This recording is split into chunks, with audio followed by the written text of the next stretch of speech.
Everything from overlanding in your stock rig to full-on LS-powered 2 buggies on stickies. This is the Total Off-Road Podcast. I'm Steve. And I'm Ian, and we are back for another episode. This is number 59. 59er. Five Is this one lucky? Niner. No, I mean... Not a lucky episode. Just your run-of-the-mill 59er. Good old 59. Hey-o, okie dokie. Thanks for tuning in again, folks. And we're back. Yeah. I don't know what I was going to say. You know how many times I've said that intro, though? Yeah. Oh, my goodness. It's a lot. 59. No. Far more than that. Hundreds of times. 10,000. Yeah. I don't know. Like, does you think anybody notices that it's live every time? I feel like the people who notice. It's so repetitive now that it's just like, oh, that's just a recording. No, it's not. No, that's good. So we're back. We got some new patrons. We're just going to jump right into that. And I forgot who it was. I didn't write them down. Some silly like that. I was going to say, I cannot stand the podcasts that have a recorded intro. Uh-huh. Because their intro will be like everything from like full on hyped up mode, and then they'll jump in cut and they'll be like, and welcome to the show. I'm like, okay, clearly you're not on the same energy level there. Like, I just want it to flow real nice, and that's why I enjoy doing it live every time. Welcome Matthew Fisher and Tyler Spear. Welcome to the party. Those are our 2 new patrons. Both jumped in at the $10 tier, and we appreciate your support. Right at the end of January, so they got the for January. Slid right in. Yep. Yes. Got that in there so that they can jump in and get their point, and then we're on to the next month. Where can we find Patreon for those who are still not smart enough to get into Patreon club? Yeah, whether it be on the $1 tier, the $10 tier, or $5 or anywhere in between, you can check it out, www.patreon.com/Total Off-Road Podcast. You have to look it up that way. We are too explicit to be found on the page. So if you just go to patreon.com and you try to search Total Off-Road Podcast, we're non-existent. And so that's how you know you're extra exclusive and you probably cuss too much. Yeah, but Patreon. anything marked explicit is not searchable. Yeah, so right. I don't feel like we're at the top of the list. Oh, yeah. Well, yeah. You know what I mean? We're not showing nudes. No.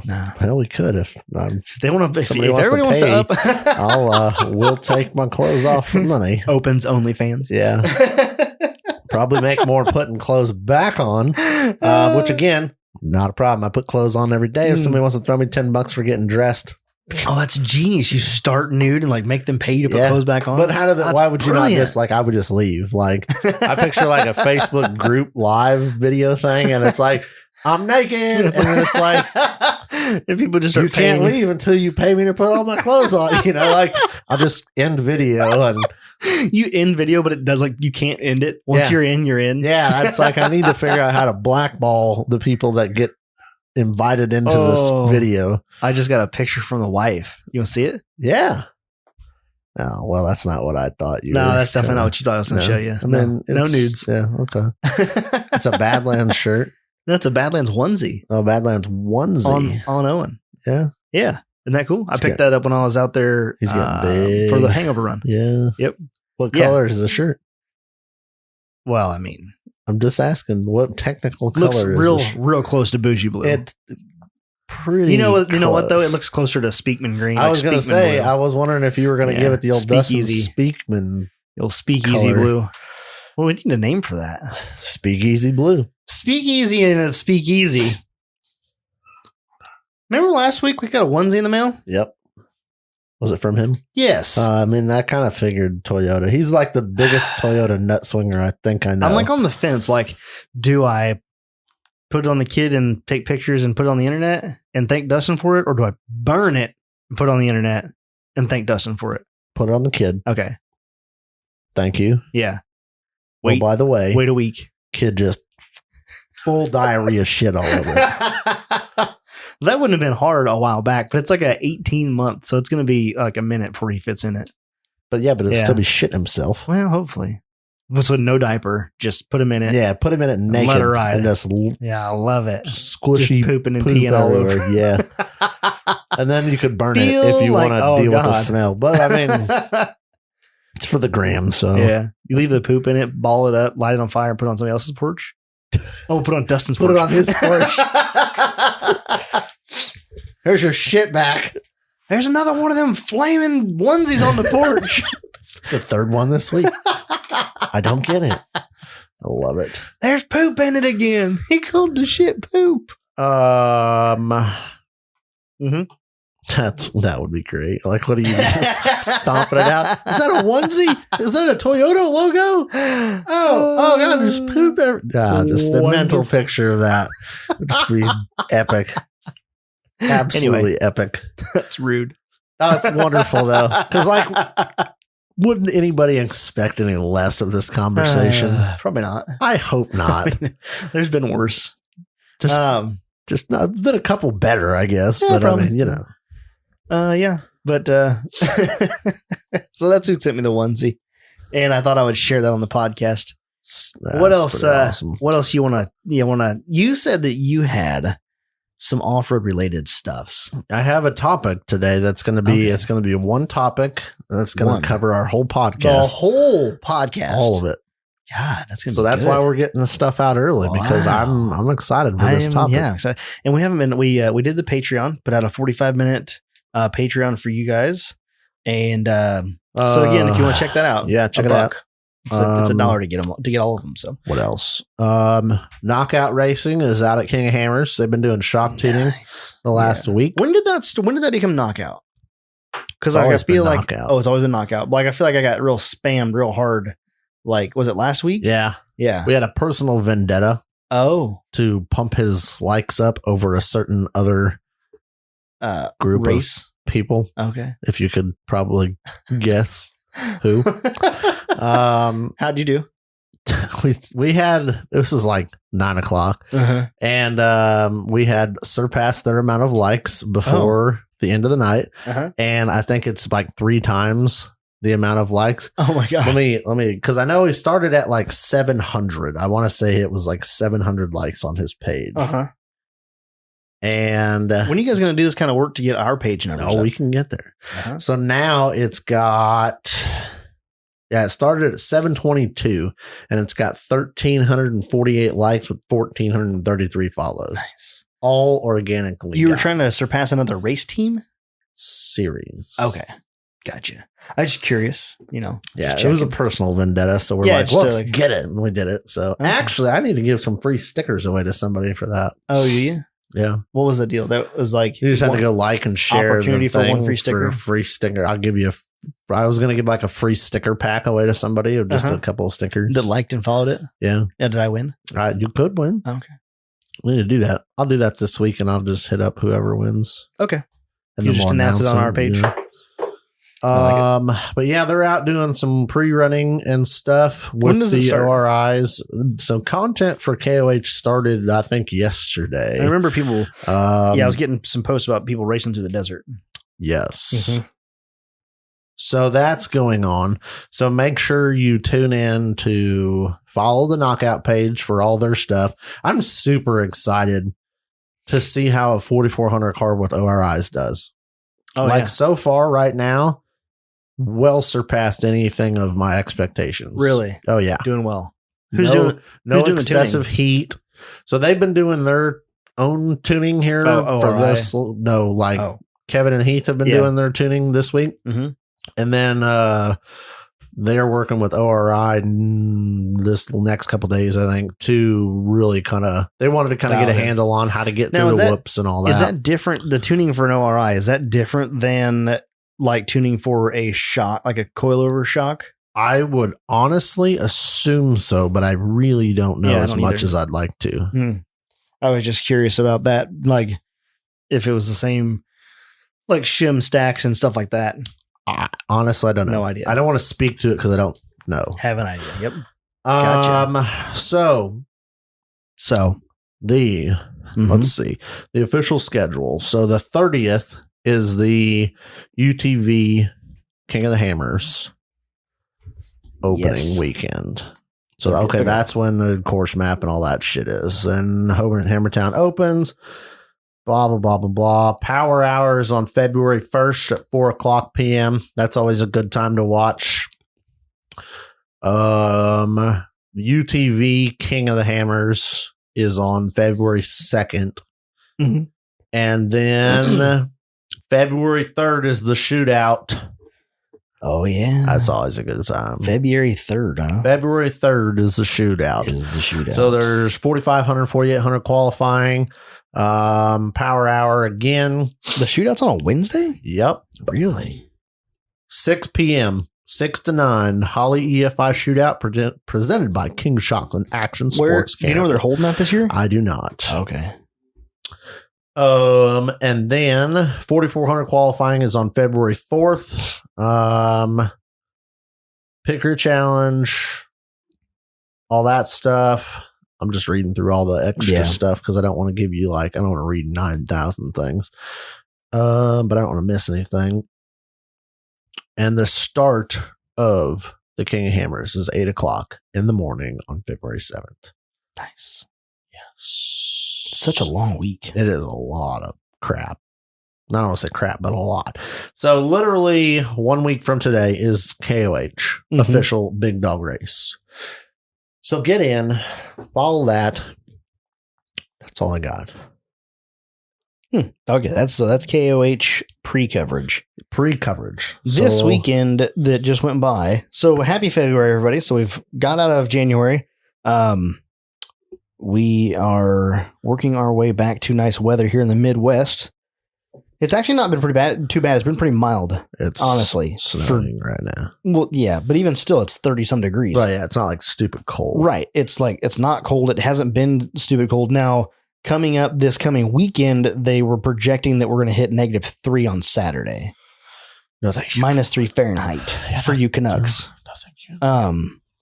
So pass. It's going to get a little chilly. But only for a day, and then it's going to pop right back up into the 30s and hang there. Ugh. So for February, that's impressive. That's not a bad start. If we were running the normal winter year here, dude, we'd have been sitting down in single digits for most of the month of January. You hush. I'm just, you know what I'm saying? I'm just saying. So they've changed it already. Now it's up to 2. So it's already come up 5 degrees. A whopping 2 degrees. Well, I mean, the other day, the truck. That's the low for the night. The truck literally said 1. Yeah. And I was Where like, was that? Uno.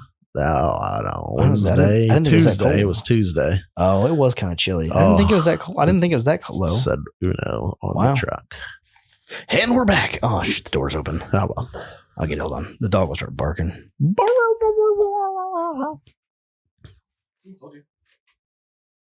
No more said that. Okay, we're back.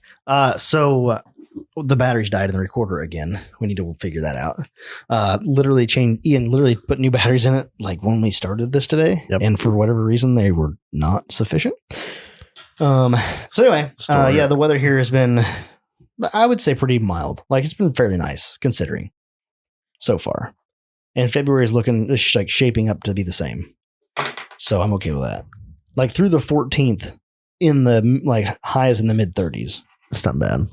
For February, not complaining. It's not too bad. We hit the end of February, dude. We're on the uphill. We're on the downhill slide. I don't know. Working our way for summer. Getting closer. Yeah. March 15th, you're pretty well on you're coming out. You know what I mean? You've gone to the rock bottom. The sun's starting to come back this way a little bit, you know? They don't have this problem in some parts of the country. Well, we're not smart enough to move there, okay? You know what else they don't have in some parts of this country? Cold weather and no snow. What, corn? That too. Soybeans? Literally, I don't know. Jess and I were literally looking at houses in Gardnerville. It's nice.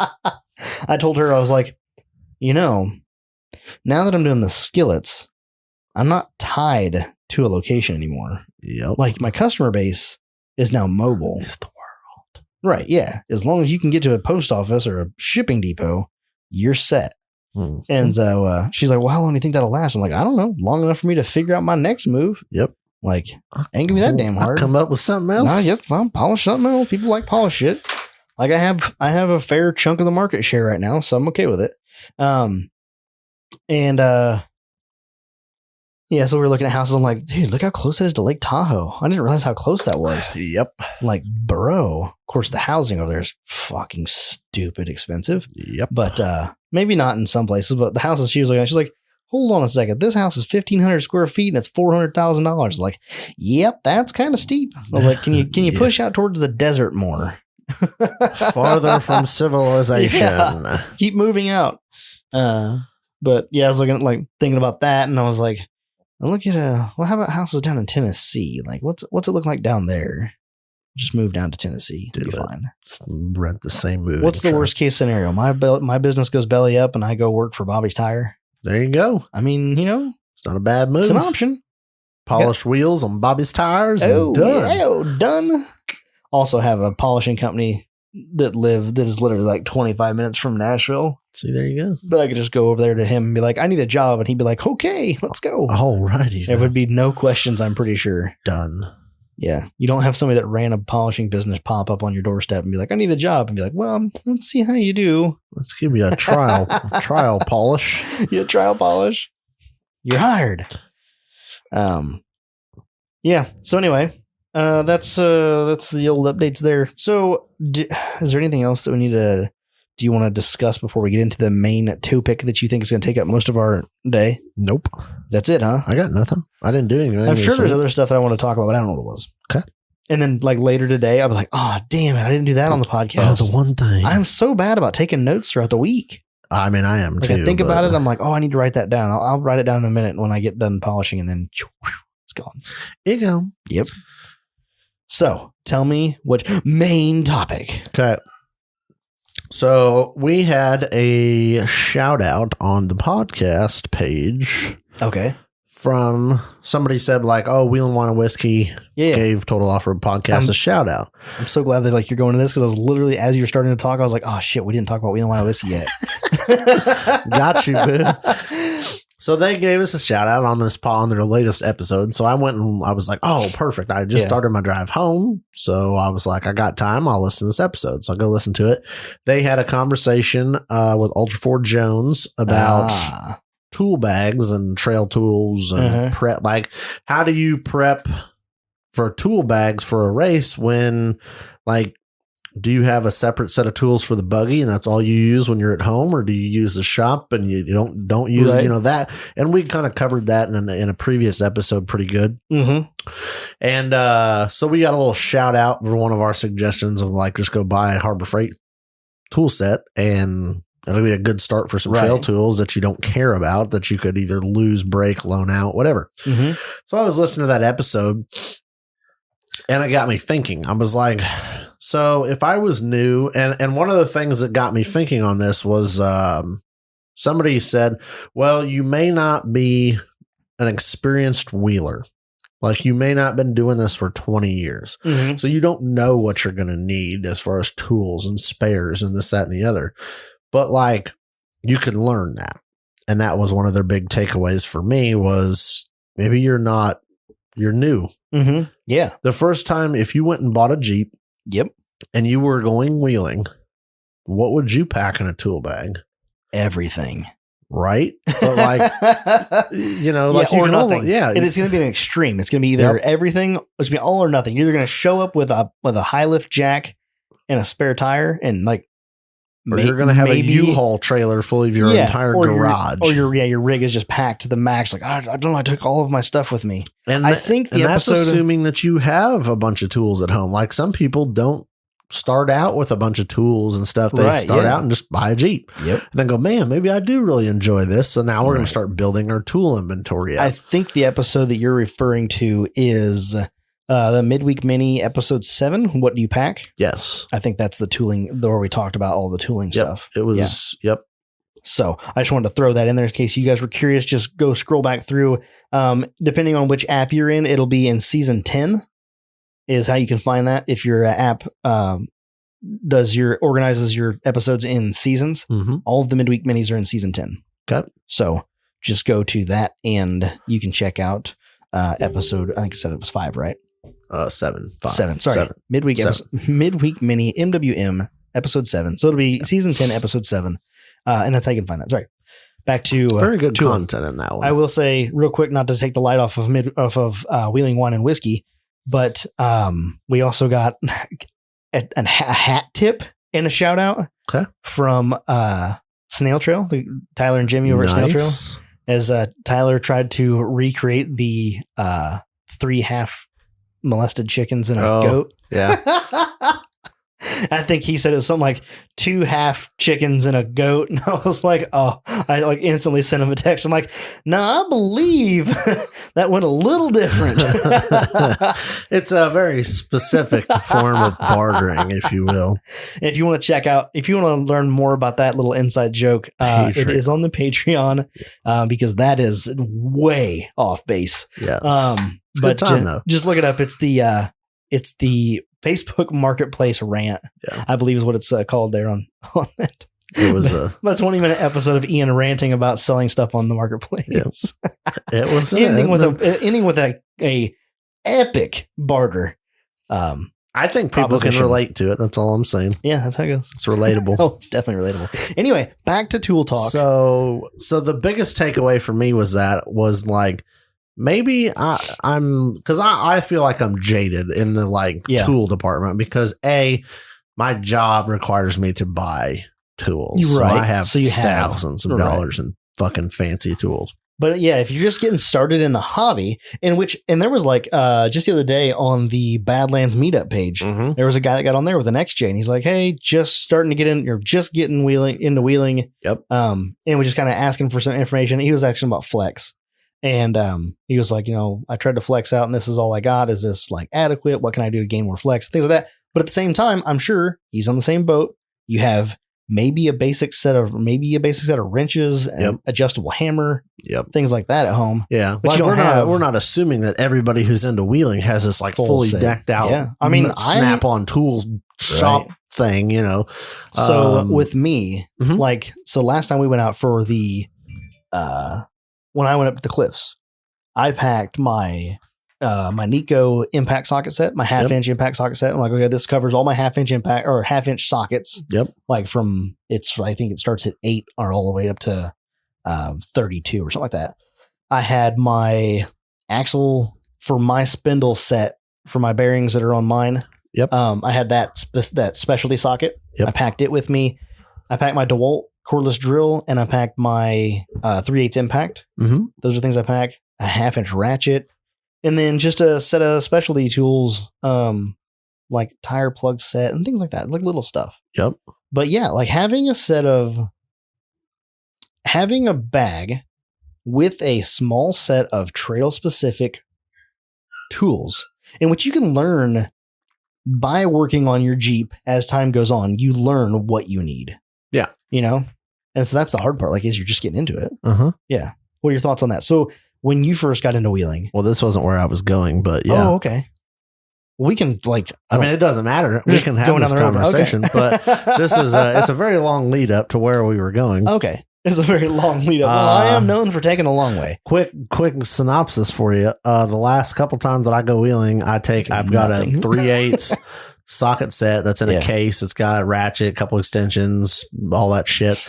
I throw that in and I take a tool bag and I just throw a bunch of shit in there. Mm-hmm. Pliers, snap ring pliers, specialty sockets, just bullshit. When it's full, it gets put in the buggy and done. Yep. If I don't got it, man, I don't got it. That's with having a trailer, there is that certain at what point do you just say, if I don't have a tool for that, I'm just putting it back on the trailer. And they made that point exactly on the episode of Wheel and Wine and Whiskey was, if you're not going to change an alternator, you don't need the tools to change an alternator. Right. I'm like, touche. Yep. Yeah. If you want to change an alternator, you need to have the alternator or have the ability to go get one and have the tools to do it. I want to say that Derek Lassini has been moving back towards that. So he used to pack in pretty much everything for any scenario, which is excellent because if you run into somebody on the trail that needs something you don't that they don't have, you may have it. But with his weight creeping up into the 8,000 mark, I think he said recently he's been certain tools he never uses. There are certain sizes of tool that he just doesn't need. Don't use. There's no application on the truck for that tool. Yep. And so probably don't need to carry it then. Right. Yeah. You don't need to carry it if you're starting to get up to your max weight that you probably should have. Yeah. And so he's been kind of picking through his tool sets and some of his parts and be like, do I really need this? Is this something I really actually need? Mm-hmm. Is this something I can pick up on the road somewhere if I needed it? So Yeah, that's kind of my thought on that. I agree. Yep. So, yes, sir. So that's where they were. That was my biggest takeaway. I was like, maybe I'm jaded that I just have a bunch of tools. I have I've bought stuff over the years, and then I'll bring like the old version of the nice ratchet I buy for work home. Right. And now I end up with Matco ratchets in my house. Like, yeah, it just happens. Right. But if it's not my job, I'm probably not going to be doing that. This is the 88 tooth, but I bought a brand new 120. So I gotta take the 88 tooth home. Exactly. So it led me to pondering a very interesting topic that I thought we could talk about. Okay. So we've covered it. They've covered it. All that. Tools to go wheeling. All this. We've talked about wheeling. Everybody can figure out how to go wheeling. Like, that doesn't seem to be the like issue. So you go wheeling, break your shit on the trail. Now we've talked about the tools that you need on the trail or should carry and all that. What do you do when you get home? Oh, that's a good question.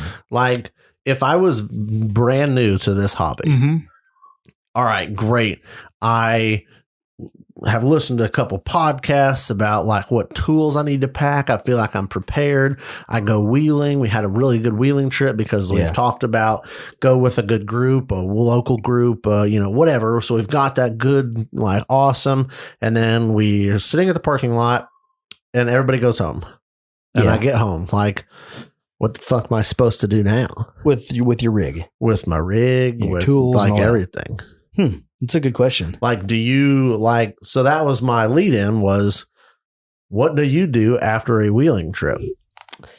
Thinking like if you were brand new to this and you get home and you're like, what am I supposed to do now? Like, cool. Yeah. I went wheeling. Like, great. I generally, when I get home from a wheeling trip, now I haven't driven to the park in quite some time with like Loki. Now with my KJ, which I guess would be more to what we're speaking to. When I get back home, I generally, so I've already put my sway bar back on because I do take the sway bar off on the KJ when I do wheel it. But I get back home, I unpack everything out of the Jeep. Yep. Clean it because it's going to have mud and shit in it. And it was my daily at the time. So I had it nice. I would go ahead, I would vacuum it and clean everything out, make sure it's all clean, check fluids. If I didn't have the tires all the way aired up, obviously check air pressures on that stuff. Check the beads of the tires to see if I got anything in them. One time I hit a log pretty hard and had a chunk of wood wedged in there. Generally, my tools, I had one tool bag that stays. It's literally a tool go bag. Yep. And it just has a random array of sockets and ratchets and tools in it. They just stay together. So I would go through and reorganize those if I used them and had to, like, because doing the sway bar, taking it off and stuff like that, I would like take those apart. Like I would have tools out and then maybe they wouldn't be put back where they need to be in the bag. So I'd go through and make sure that's all good. Reorganize tools. That. Yeah. If you have any spare parts that you used, go through and check those, that sort of thing. Like, is that what you're kind of getting at? Yep. Yeah. And that's what I would, that's kind of like the get home. Like when I get home with Loki, I go wash it. Yep. Pull it in the garage, unpack it, look everything over. I enjoy detailing, like not necessarily detailing. I enjoy vacuuming it out and wiping everything down. Then I'm hands on everything. So when you say look it over, like I don't want to skim over that because I feel like this is kind of the detail of like if you were new to it, I'm going to look it over. You're gonna do the used car tire kicker look over. You're gonna look at it and go, "Yo, well, all right, new scratch there, a little dent there," and you're gonna go because that's what I used to do. Right? I used to be like, "Oh yeah, I rubbed a tree there, and did this there." And there's nothing better that a new person can do to wheeling than and it's gonna be hard on a vehicle that's not lifted. But if you can put it on jack stands, or better yet, put it on car ramps. Like pull the entire vehicle, put it in 4-wheel drive, and pull it up onto car ramps and have it on ramps, and just roll underneath of it, either on cardboard or on a creeper when it's cool. Like let it cool down until the exhaust isn't hot because you want to touch stuff. Yep. You want to be underneath you looking at it. Yep. You don't want a 500 degree exhaust and a 300, or not 300, but like a 150 degree transmission. Let it cool down, jump underneath of it, and just roll around. Yep. Like literally just lay underneath there and all but take a nap. Yep.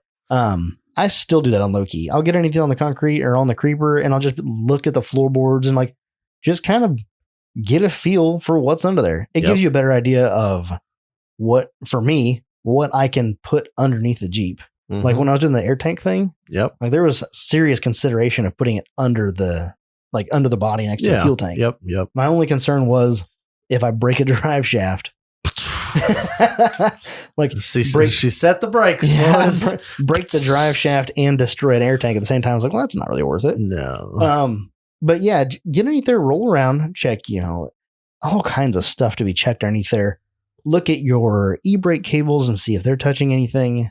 Look at your exhaust. Did you catch anything? Did you bend it? Did you crush the muffler?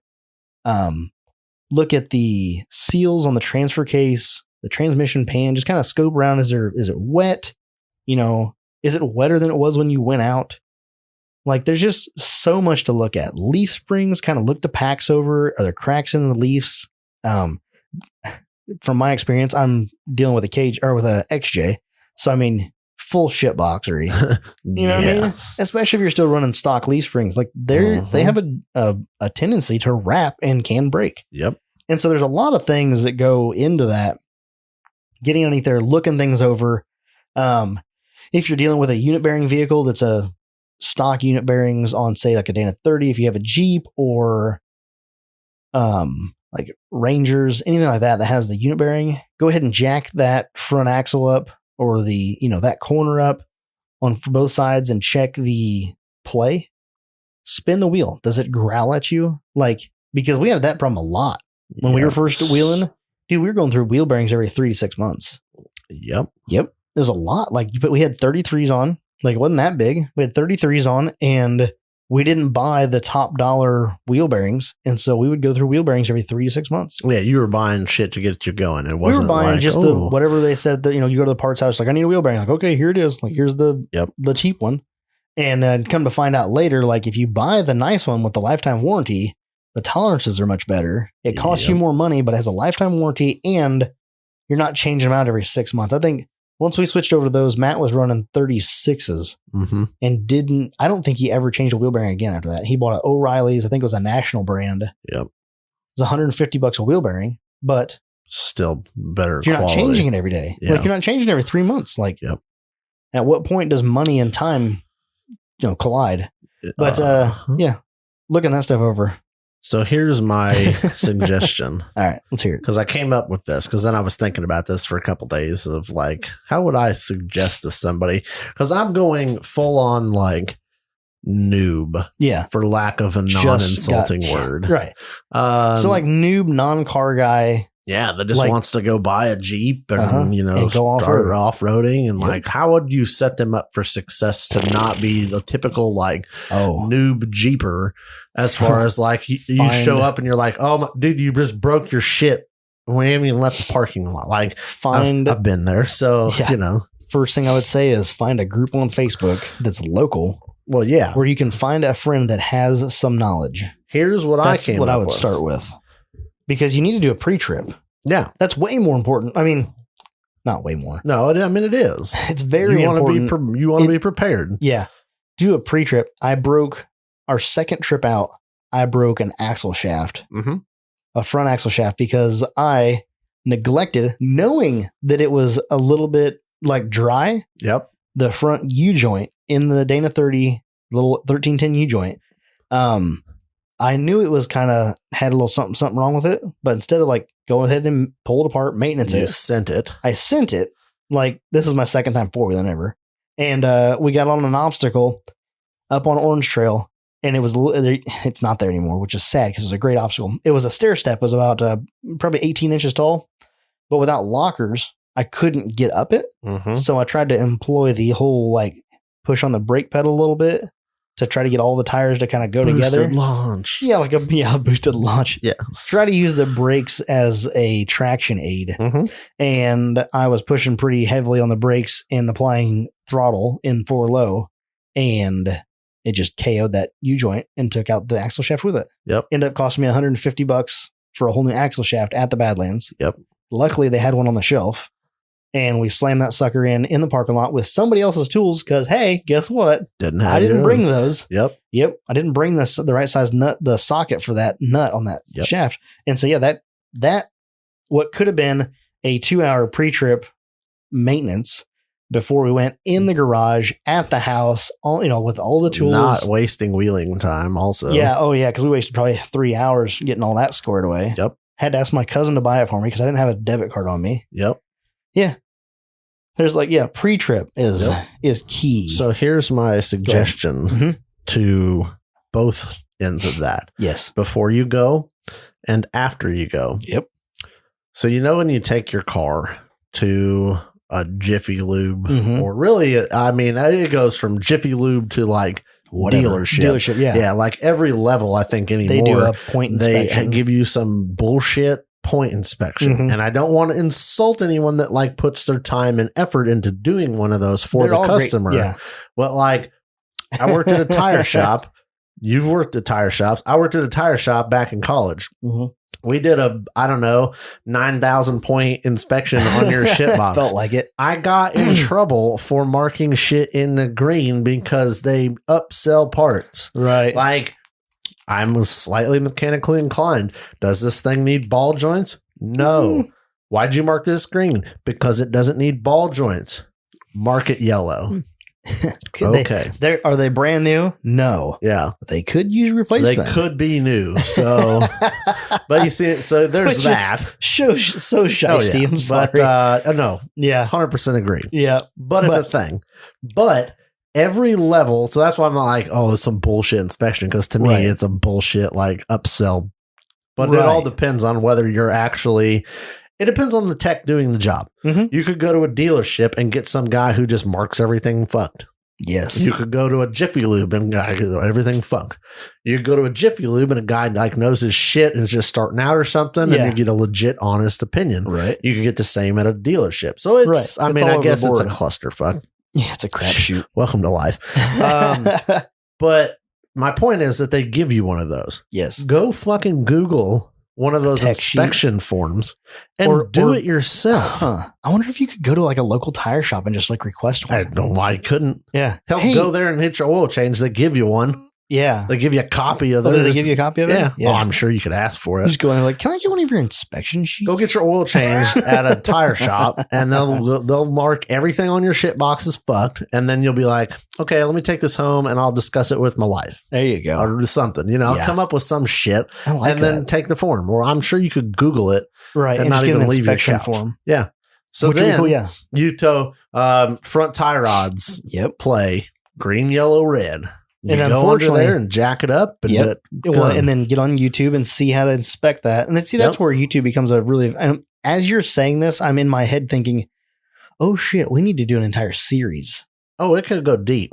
It could go. And I've got a KJ, like it's a perfect stock application to go through this where check your fluids.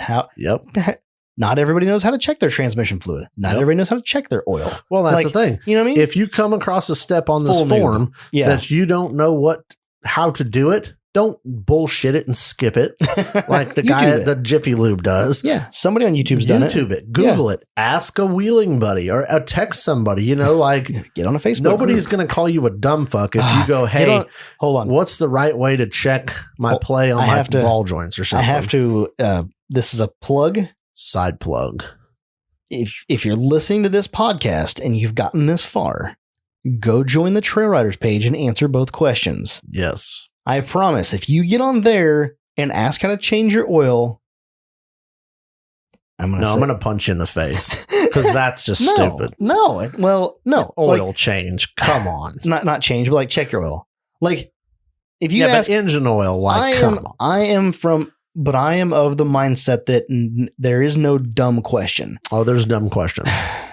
I know, but if you're brand new to it, if you genuinely don't know, but like, is it dumb?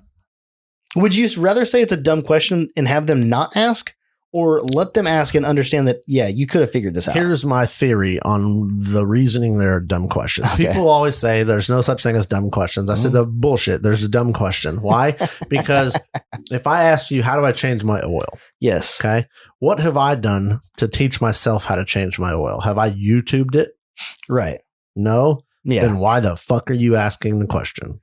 Clearly, you've identified that you need help. I get that. So what resources do you have available that you could get the answer? Have you exploited it? I don't want to spoon Does feed this go someone. right in hand? Does this go hand in hand with the easy button? Yes, it does.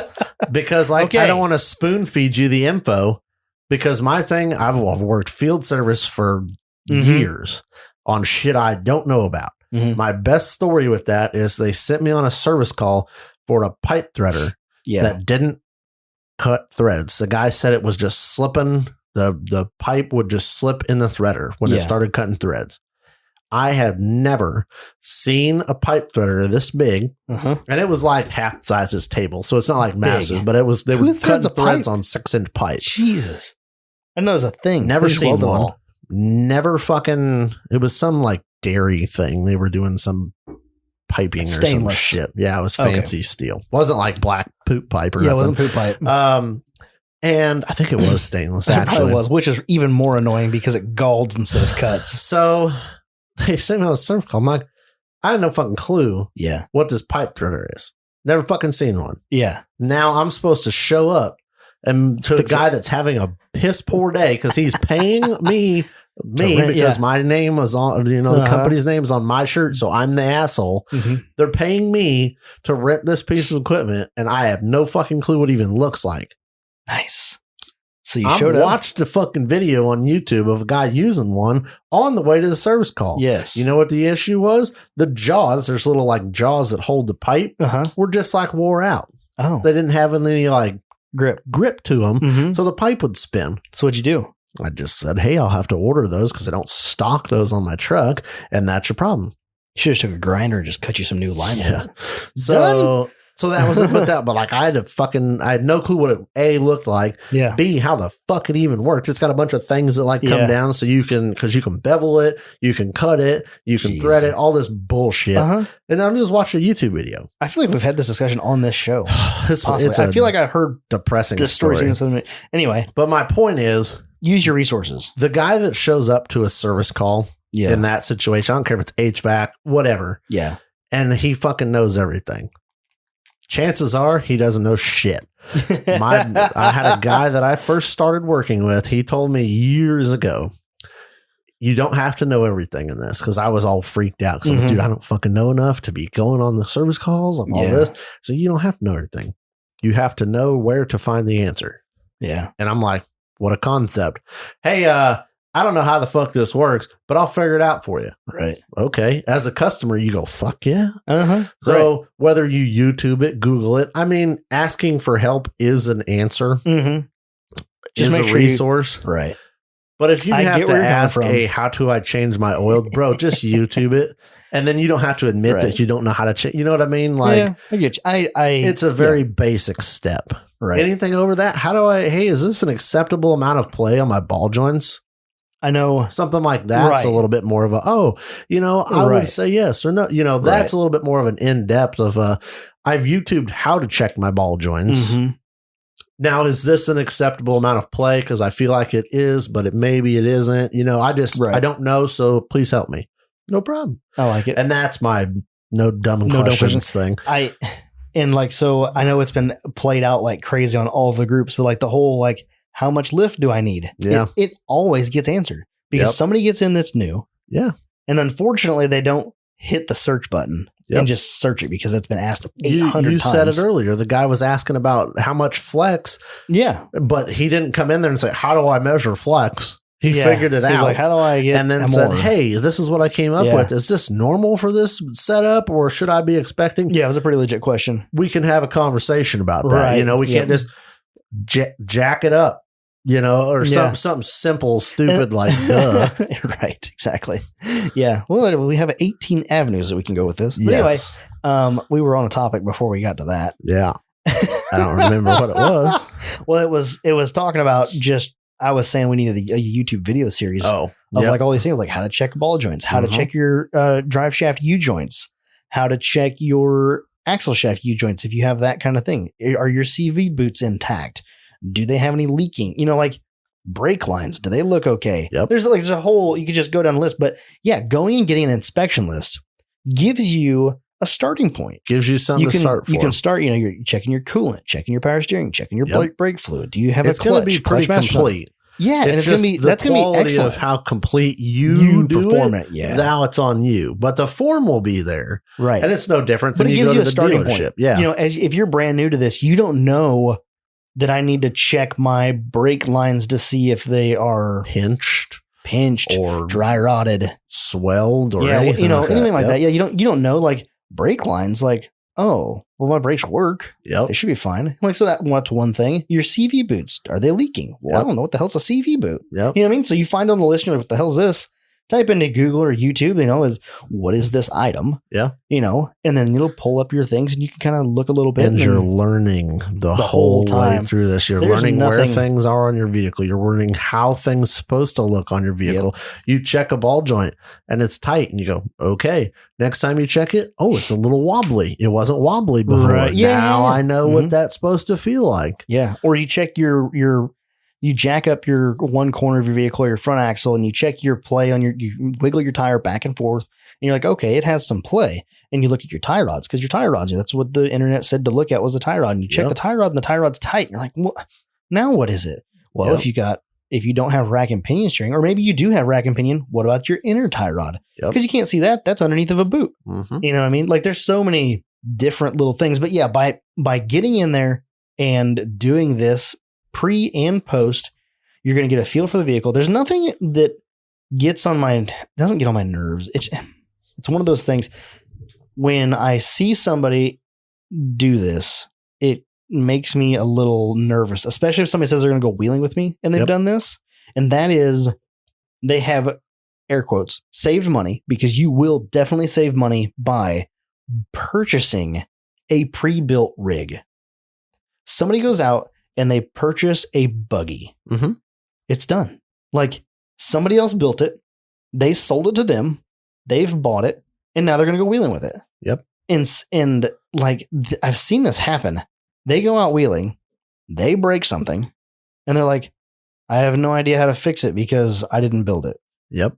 Like Wheel and Wine and Whiskey's answer. Yeah. Bring beer and was it beer and money? Bargaining chips. Bring the libations because you're going to have to pay somebody to fix your shit. You're and I'm like, well, touche. That is an excellent I'm not going to fix your shit while you go sit over there and have a snack. Yeah, like, right. No. Yeah. And so there is an invaluable, it's invaluable to work on your own rig, because then you've seen it. When you break something and you don't have the tool or the part, if you've changed that before, you know what you need. So when somebody comes up and is like, hey, you all right? You're like, no, I need this, this, and this. Yep. Like, not like, I don't know, it's broke, but I don't know how to fix it. Yep. And I mean, obviously, if you've never fixed it, obviously that's a logical answer, but you're like, this is what I think is broken and I don't know what I need exactly yet to fix it, and then maybe somebody else can help you. I want to help someone that's willing to help themselves. If you come to me and go, how do I change my oil? I'm like, am I really your best resource for that? I love the episode. I don't think so. The episode of the Tradesman podcast, when they talked about the easy button, I'm like, oh God, so many times. Not to sound cliche, it's so easy. How do I change my oil? You pull the plug, drain it, put a filter on, put the plug back in and put oil in, run it, check the fluid level, and then top it off if you need to and put it out the door.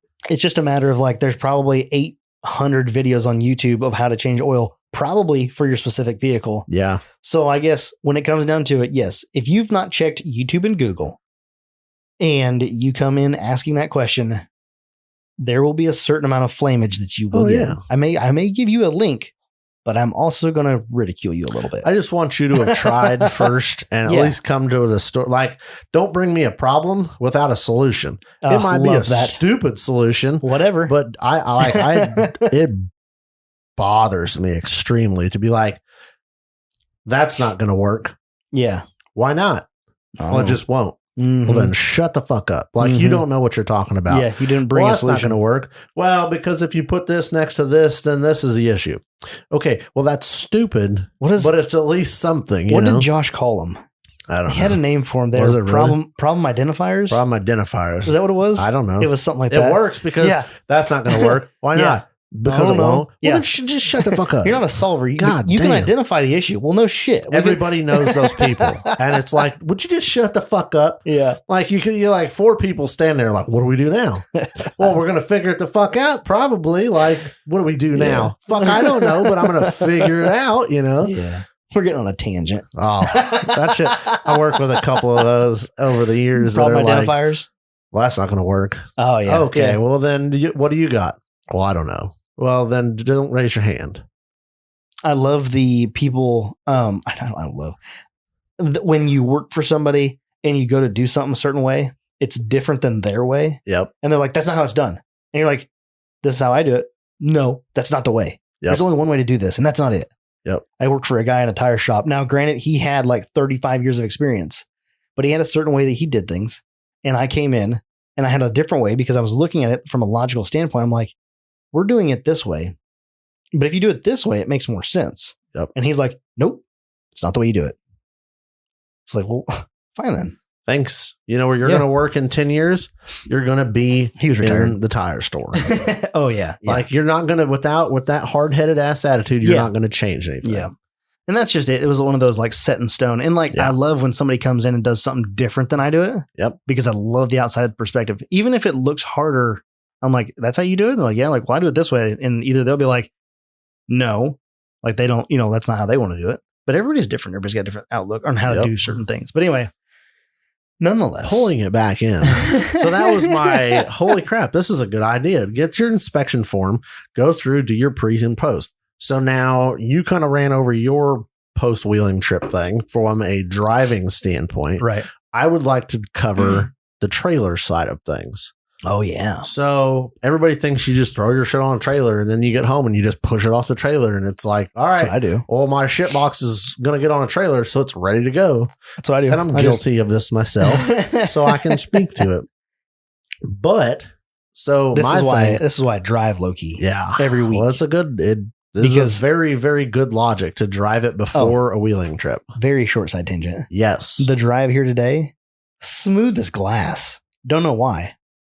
Huh. Just like cruising on interstate, like running right around 70 mile an hour, like almost in zero vibration. Interesting. Like it was just, I was like, man, if it drove like this every day, I'd drive the shit out of this thing. Magical. Yeah. And then I let off of the throttle. It still had the vibration under decel. Yeah. But under acceleration, it's just perfect storm. Everything must have lined up perfectly because it was just perfect, which is the weirdest thing for me. Felt right today. Yeah. It just ready to I was like, all right, cool. And then I get over here and get into your neighborhood. There's a little snow on the ground. Click the old locker in. Oh, did I unlock that? I think I did. Click the old locker in and just as soon as I got onto the little snow patch, just give her the beans. It's like driving 1,000 horse streetcars. Like there was no like hesitation. Like it didn't like stick or trying to take off. It just up and like tires just instant spin and it just starts going sideways. I'm like, yes, like yeah. It just felt good because like it's that just enough slip that it starts to go sideways. But at the same time, you're like starting to pick up speed. Yeah. It just feels good. You're just like, yeah. Felt like it's ready to party. I need something that does this on the dry. You don't need 1,000 horsepower sports car. The hell I don't. Oh boy. 1,000 horse big block with all the torques. I'd have 1,000 horsepower totaled out sports car pile of. I don't want a sports car. I want a muscle car. I want something that doesn't get traction. Bad. No traction. Like just not meant to go racing. Anyway. That's my tangent. Anyway. So you pull it off so you get home. You push it off the trailer into the garage. You shut the garage door. You park the trailer where it goes. Unhook it from the truck, and you forget about it until the next time you go wheeling. Yes, that's what you do, right? That's what I have done currently. Yes. I just wanted it warm because I knew I wasn't going to screw with it, and the old stickies did not like to be cold. That's a lie, though. Why is it a lie? Because you bought a fuel tank for the trailer. You did something. Well, I did. Yeah. Yeah. Well, true. I fucked so like, are you the way you're going here? Are you going rig maintenance after you pull off the trailer? Or are you going trailer maintenance, or are we doing both? Yes. Okay. So hit me. I like to let it sit there. Like, but I know you like hard on for washing yours right away. Yeah. I'll crawl under it while it's still dirty you want to marinate because you're gonna see what's leaking. because you're going to identify those leaks in the dirty mud, water, whatever. Right. You know what I mean? You're going to see something seeping, and that's where's it leaking? Right there. The other nice thing about having dirt on it still, especially for a vehicle like yours where you've built the whole thing. Yep. Clearances may be different. And this works as well with a stock vehicle. It works on anything because I think I know where you're going. Having dirt, mud, water, dust on the vehicle is like guide coat. Yes. Anything that touches anything, you'll see it. You're like, oh, why is there no dust? Oh. Yep. Like that has no dirt on it because this is rubbing it. And it's a lot easier to identify where there's no mud, but it's harder to identify when there's no paint. Like I've done that too. And I'll be like, ooh, something was rubbing there. Mm-hmm. Well, if the damn mud is not there, clearly it's fresh. Yeah, you know? It's fresh. Yeah. And you're like, this was from this trip. Uh-huh. But that's I'll do that. Point. I like that. So, I mean, you'll see your tires rubbing on link bars or, brake lines rubbing on certain things. Coming back from the cliffs, you weren't going to see anything. Yeah, it was solid. Yeah, this is assuming you didn't just go like mud bog everything or this something. This is a real good reason. Like if you find a pond that has like dirt water in it. Yep. To kind of just sit, just not like submerge. Knock the chunks off. Yeah, knock the chunks off. But like go through there when you come to the park. Yep. And like get a nice little guide coat. Yep. On the whole thing. Yep. And then go wheeling. It shows you some things. It's not a great idea, but not a bad idea. So that's why I usually leave mine sit for a couple days. Like I come home and then like that week I'll kind of look at it a couple times, come back to it because you may not see everything the first time you look at it. Come back to it, and then like the next weekend I'll get the pressure washer out and you wash shit out of everything. Usually I'll wash it again because you miss stuff, and that drives me nuts. When we came back from the hangover run, I pulled mine. I went and washed it, and then I pulled it in the garage. And I was not looking for what I found. I was actually messing with the front axle because we have that little bit of slop in the joints, and I want to get that kind of worked on. And so I went out in the garage to fiddle fuck around with that, and I started rocking the Jeep back and forth on it's set in park, so it's on the parking ball, but the brakes aren't set. And then I started rocking the tires back and forth. I started hearing this crunching noise. I'm like, "What is that?" And that's when I found that the rear U joint was just obliterated. Yeah. Like almost no bearings at all left in it. And I was like, had I not brought this in the garage and rocked it back and forth, wouldn't have seen it. I would never found it. No, because I was underneath there a couple days before that. And like literally rolling around looking at stuff and like had it in the driveway. Yeah. And was moving the drive shaft. I do believe it was in park. I did not have it in neutral when I was doing that. Yeah. But like, that's one of those things like, you get in there and you fiddle around with it. And you just, Yep. So that's what I like to use the mud for. Assuming it's not just caked in shit. Thin skim of like water, the dirty water. Yep. Is great for that. So then you wash it, clean it up. And then honestly, a trailered rig is not an excuse for lack of maintenance. And like I'm guilty of it. So I've been there. It usually means you beat on it harder. But the problem is just because I put it on the trailer, you need to check ball joints, whatever suspension components you have, I guess I'll just say it that way. You need to check it over no different than you were going to drive it down the highway. Yeah. There is a reason like off-road, any kind of motorsports, they tear their shit down right before big races. Yep. Why? Because there's so many little things that you don't see until you physically touch it. Yeah. And so they go through and they fully prep these cars for races, and it's like they're doing it on a different level. So you probably don't need to take your XJ completely apart before each wheeling trip. But it doesn't hurt to if it's the same concept. Say it is an XJ or say it is something with front axle shafts and open U joints. Yep. It's not a bad idea to jack up the one front corner. Yep. And say it's maybe in neutral is fine.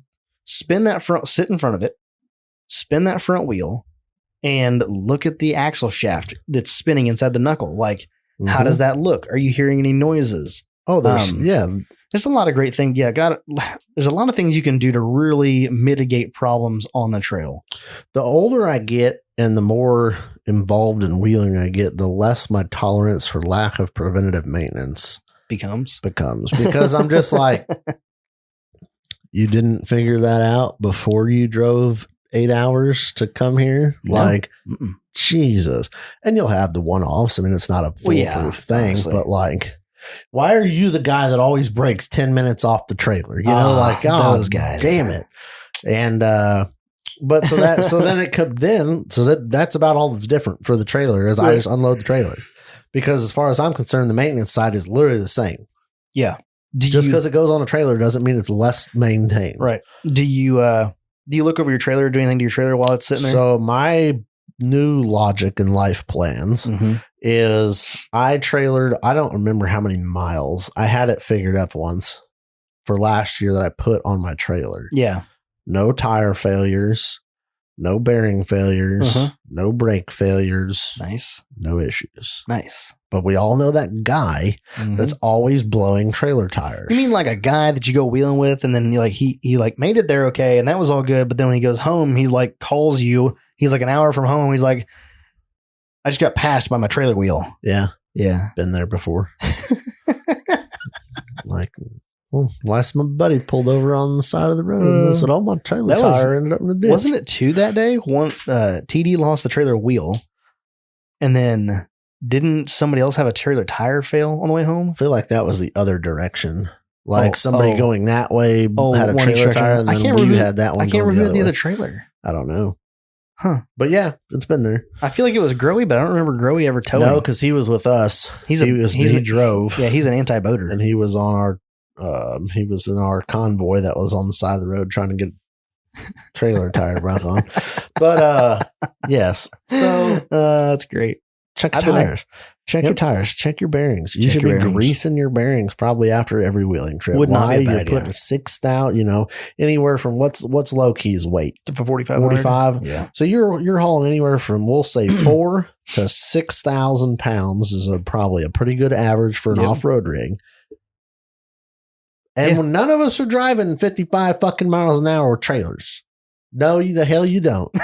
You may say you do to who owns the truck, but he don't listen to this podcast, so you don't have to lie to us. We are your friends. When I tow with my own vehicle, I do run like 65, maybe 70. Okay, fine. I'm a pretty slow tower. Not 55. Not 55 usually. Even if you run 55, it doesn't matter. If you have a bearing fail, it's the same thing. My point was we just throw it on a trailer and hammer down. When I had in 2017, when I towed over there and had that bearing fail on the trailer. Yep. And I went 30 miles. It failed in 30 miles. Yep. And I asked my uncle, it was his trailer at the time. I was like, these bearings all greased up? Yep, I greased them up last time I used it. All right, cool. Like, good to go. Like, we're fine. Right. Well, his grease was I pumped 2 pumps of grease into it. Had the Easy Lube spindles on it. Yep. He pumped 2 pumps of grease in there and called it a day. And that was a shit deal. Like, I ended up changing the bearings. Luckily, the spindle was just savable. Well, like I say, usually by the time you catch it going down the road, you smoked a spindle. I didn't even catch it going down the road. I didn't feel it because it's the first time I towed with that trailer, and I hadn't towed in a while with the truck. I didn't even notice it pulling down the road. We stopped to get lunch in Covington at the Covington exit, and I come back out and I'm like, why is that wheel all fuck? Yep. Like, I think I got out of the truck and went to walk around the trailer to do an inspection, and the wheel was just black with grease and dust. Yep. And the bearing cap was gone, and the bearing was just completely gnarled. I'm like, great. Yep. Now what? We ended up unloading Loki and like backroading it. Yeah. Over to it could ruin your trip. Oh, it definitely. I mean, like, you know what I mean? Was like, an interesting start to a weekend. That's for sure. But yeah, that's it. If you say you don't have Easy Lube hubs, pop the cap off your thing. They make those caps that are the bearing buddies. Yep. That push grease into it. You just got to be careful you don't blow your seal out the back end. Out the back end, yeah. They don't need a ton of grease, but they need enough. And but if you have a regular cap, you can open that cap, check it. If it's not completely covered in grease, the hub's not, put some grease in there. Put your grease gun up there, pump a few pumps. If you got a trailer, you got a grease gun. If you don't have a grease gun, get your ass a grease gun. And then pump a few pumps of grease into that bearing. Make sure you cover it. Needle tip for your grease gun works really good for trailers. If you put a needle tip on there and you put it up to the one side of the bearing and you start pumping and grease starts pushing out the other side of the bearing, like 180 from where you're at, you're full. Yep. You know what I mean? Like if you start seeing grease start pushing out the other bearing, you're set. Chances are you probably need to snug your wheel bearings up. Why is that? Because most of the time with those, you throw new bearings in. There's a reason they always say replace the bearing and the race. Yeah. Why is that? Because they wear together and they kind of made in. Okay. it's no different than a new engine. Your first oil change on a brand new engine is a very short interval. Yeah. Because parts wear together. Mm-hmm.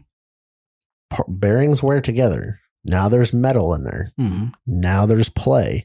Play means heat. Heat cooks bearings. So you may need to turn that nut. I'm not talking 3 or 4 turns. Right, but you might need to just sling it up just a little bit to get a good rolling torque on it. Are you saying I need to pull the hubs apart on low key and change the grease out? Here's what I do. You don't have to put new bearings in every time. No. But like pull it apart. Yep. Put a new seal in it. Yep. Repack your bearings. Mm-hmm. Throw it back together once a year. Not a bad idea. Like after brand new bearings though, like I put brand new bearings in the front hubs.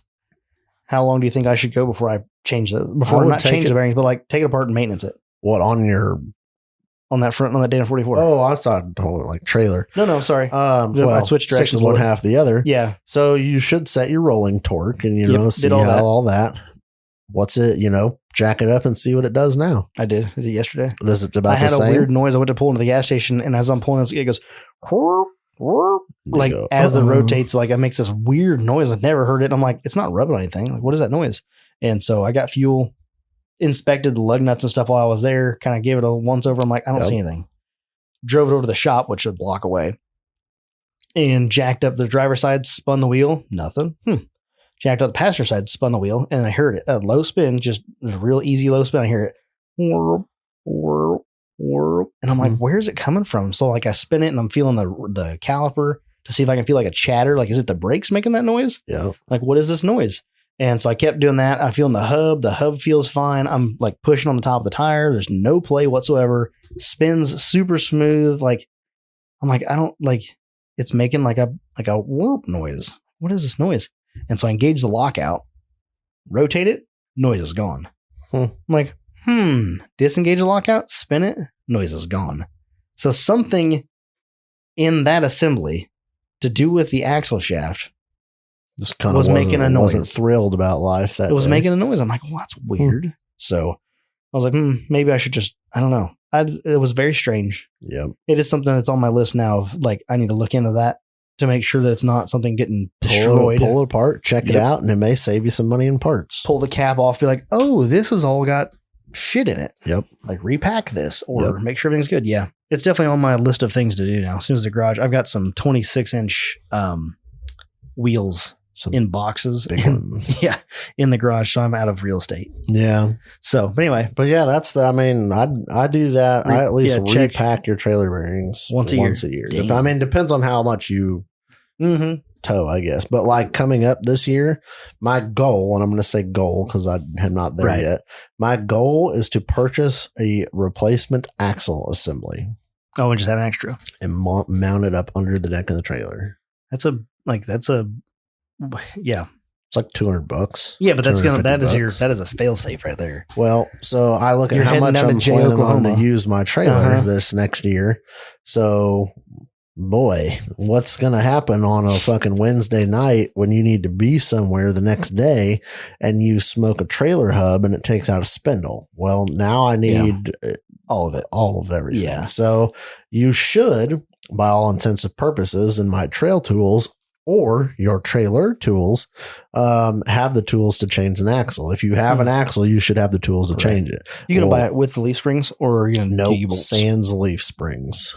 So I'm going to get a U-bolt kit. Yep. That will be new in the box in the toolbox. Right. And then I'm going to use some kind of hanger system or whatever that I can come up with to just mount it up under the trailer solidly.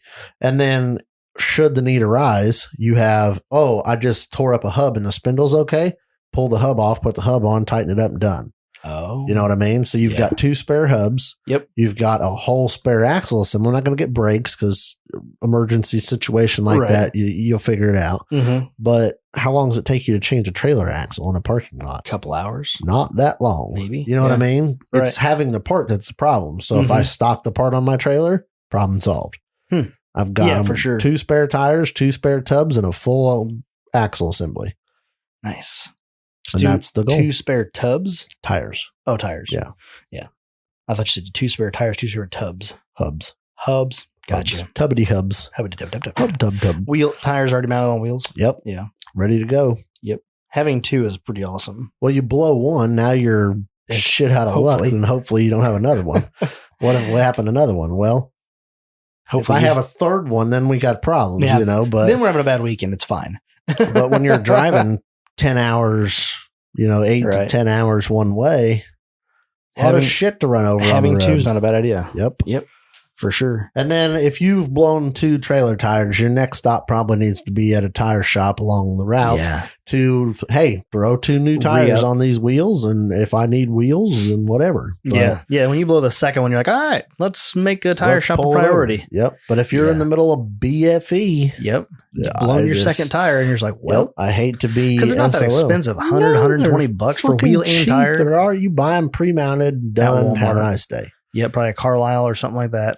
Yep. Super cheap. And you're going to be really pissed, especially with the axle. Like some people may go, oh my God, you're going to have a whole spare axle. I'm like, yeah. You know what a brakeless axle costs for a 7,000 pound trailer? Right. $250.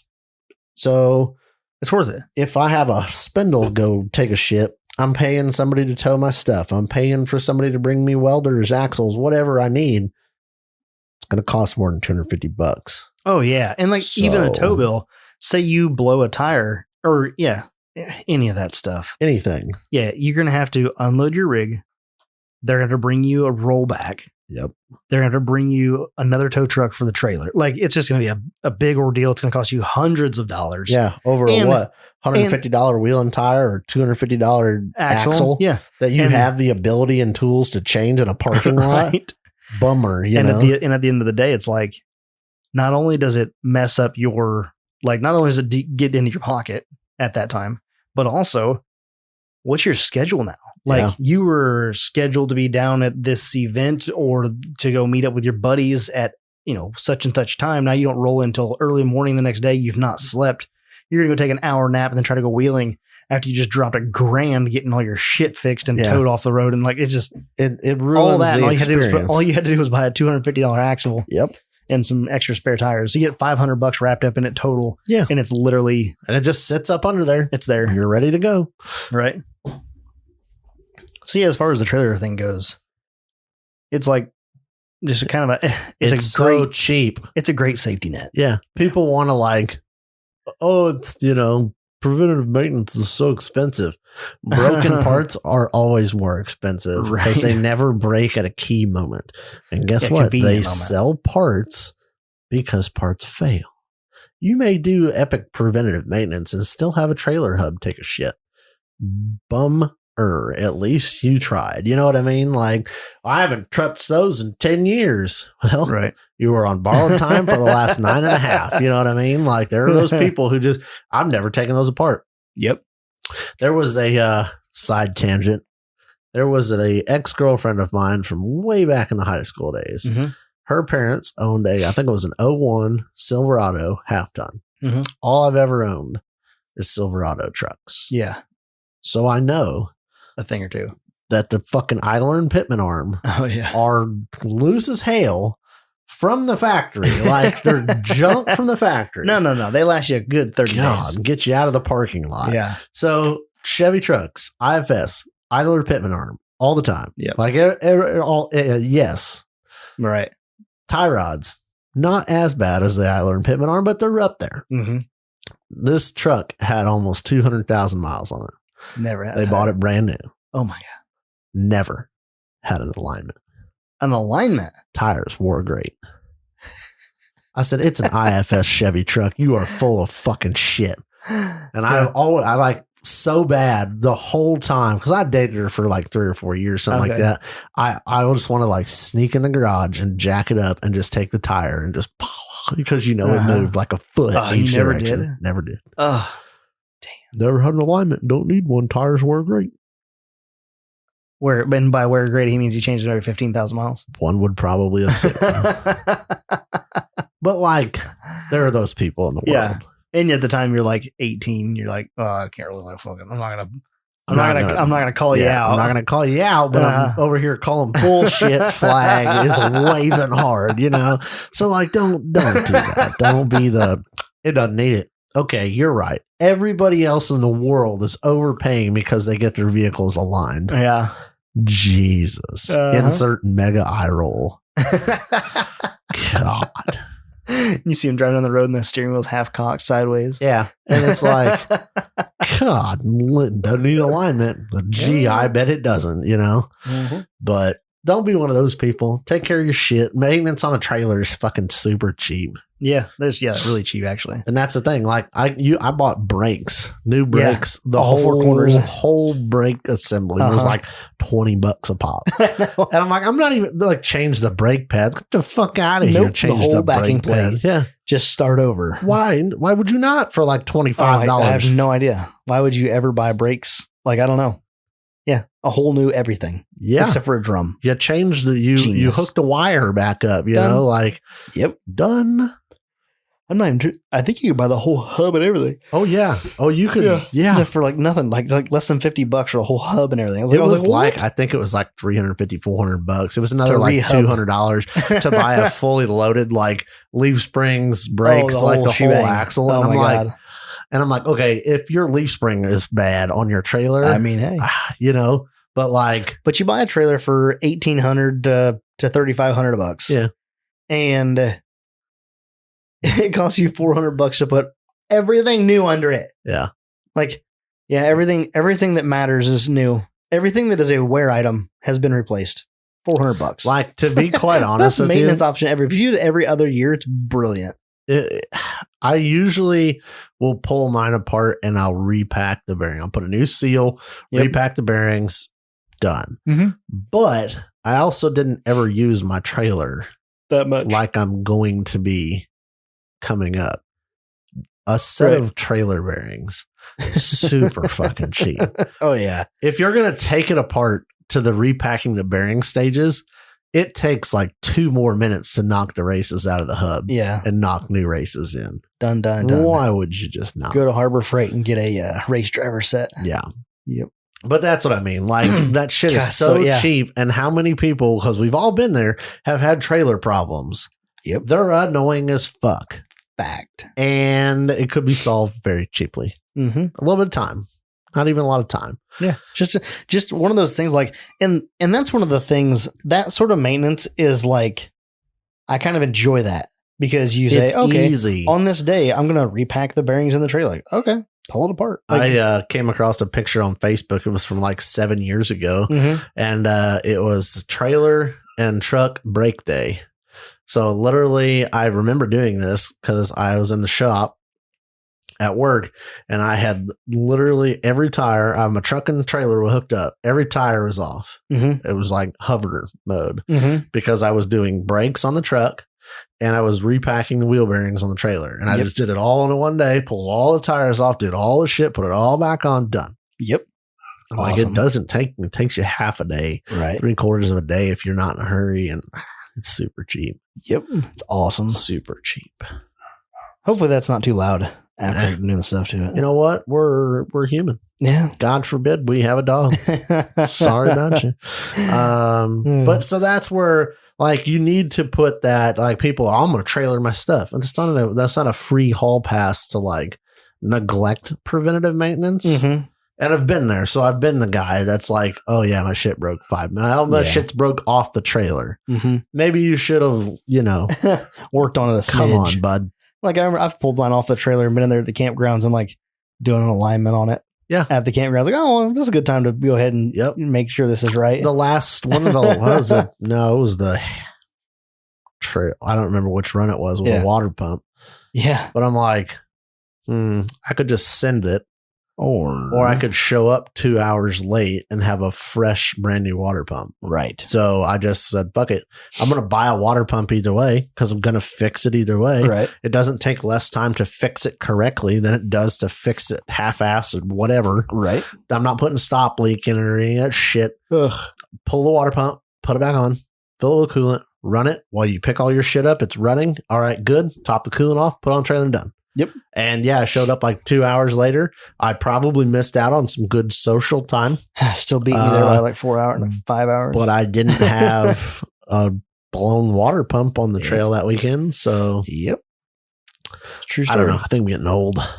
Yeah. I don't like it. We were having that discussion in one of the chat groups on the Facebook about getting old. Yep. Somebody said something about, it was Moab. This was it the city? Was it the city of Moab? I think it was.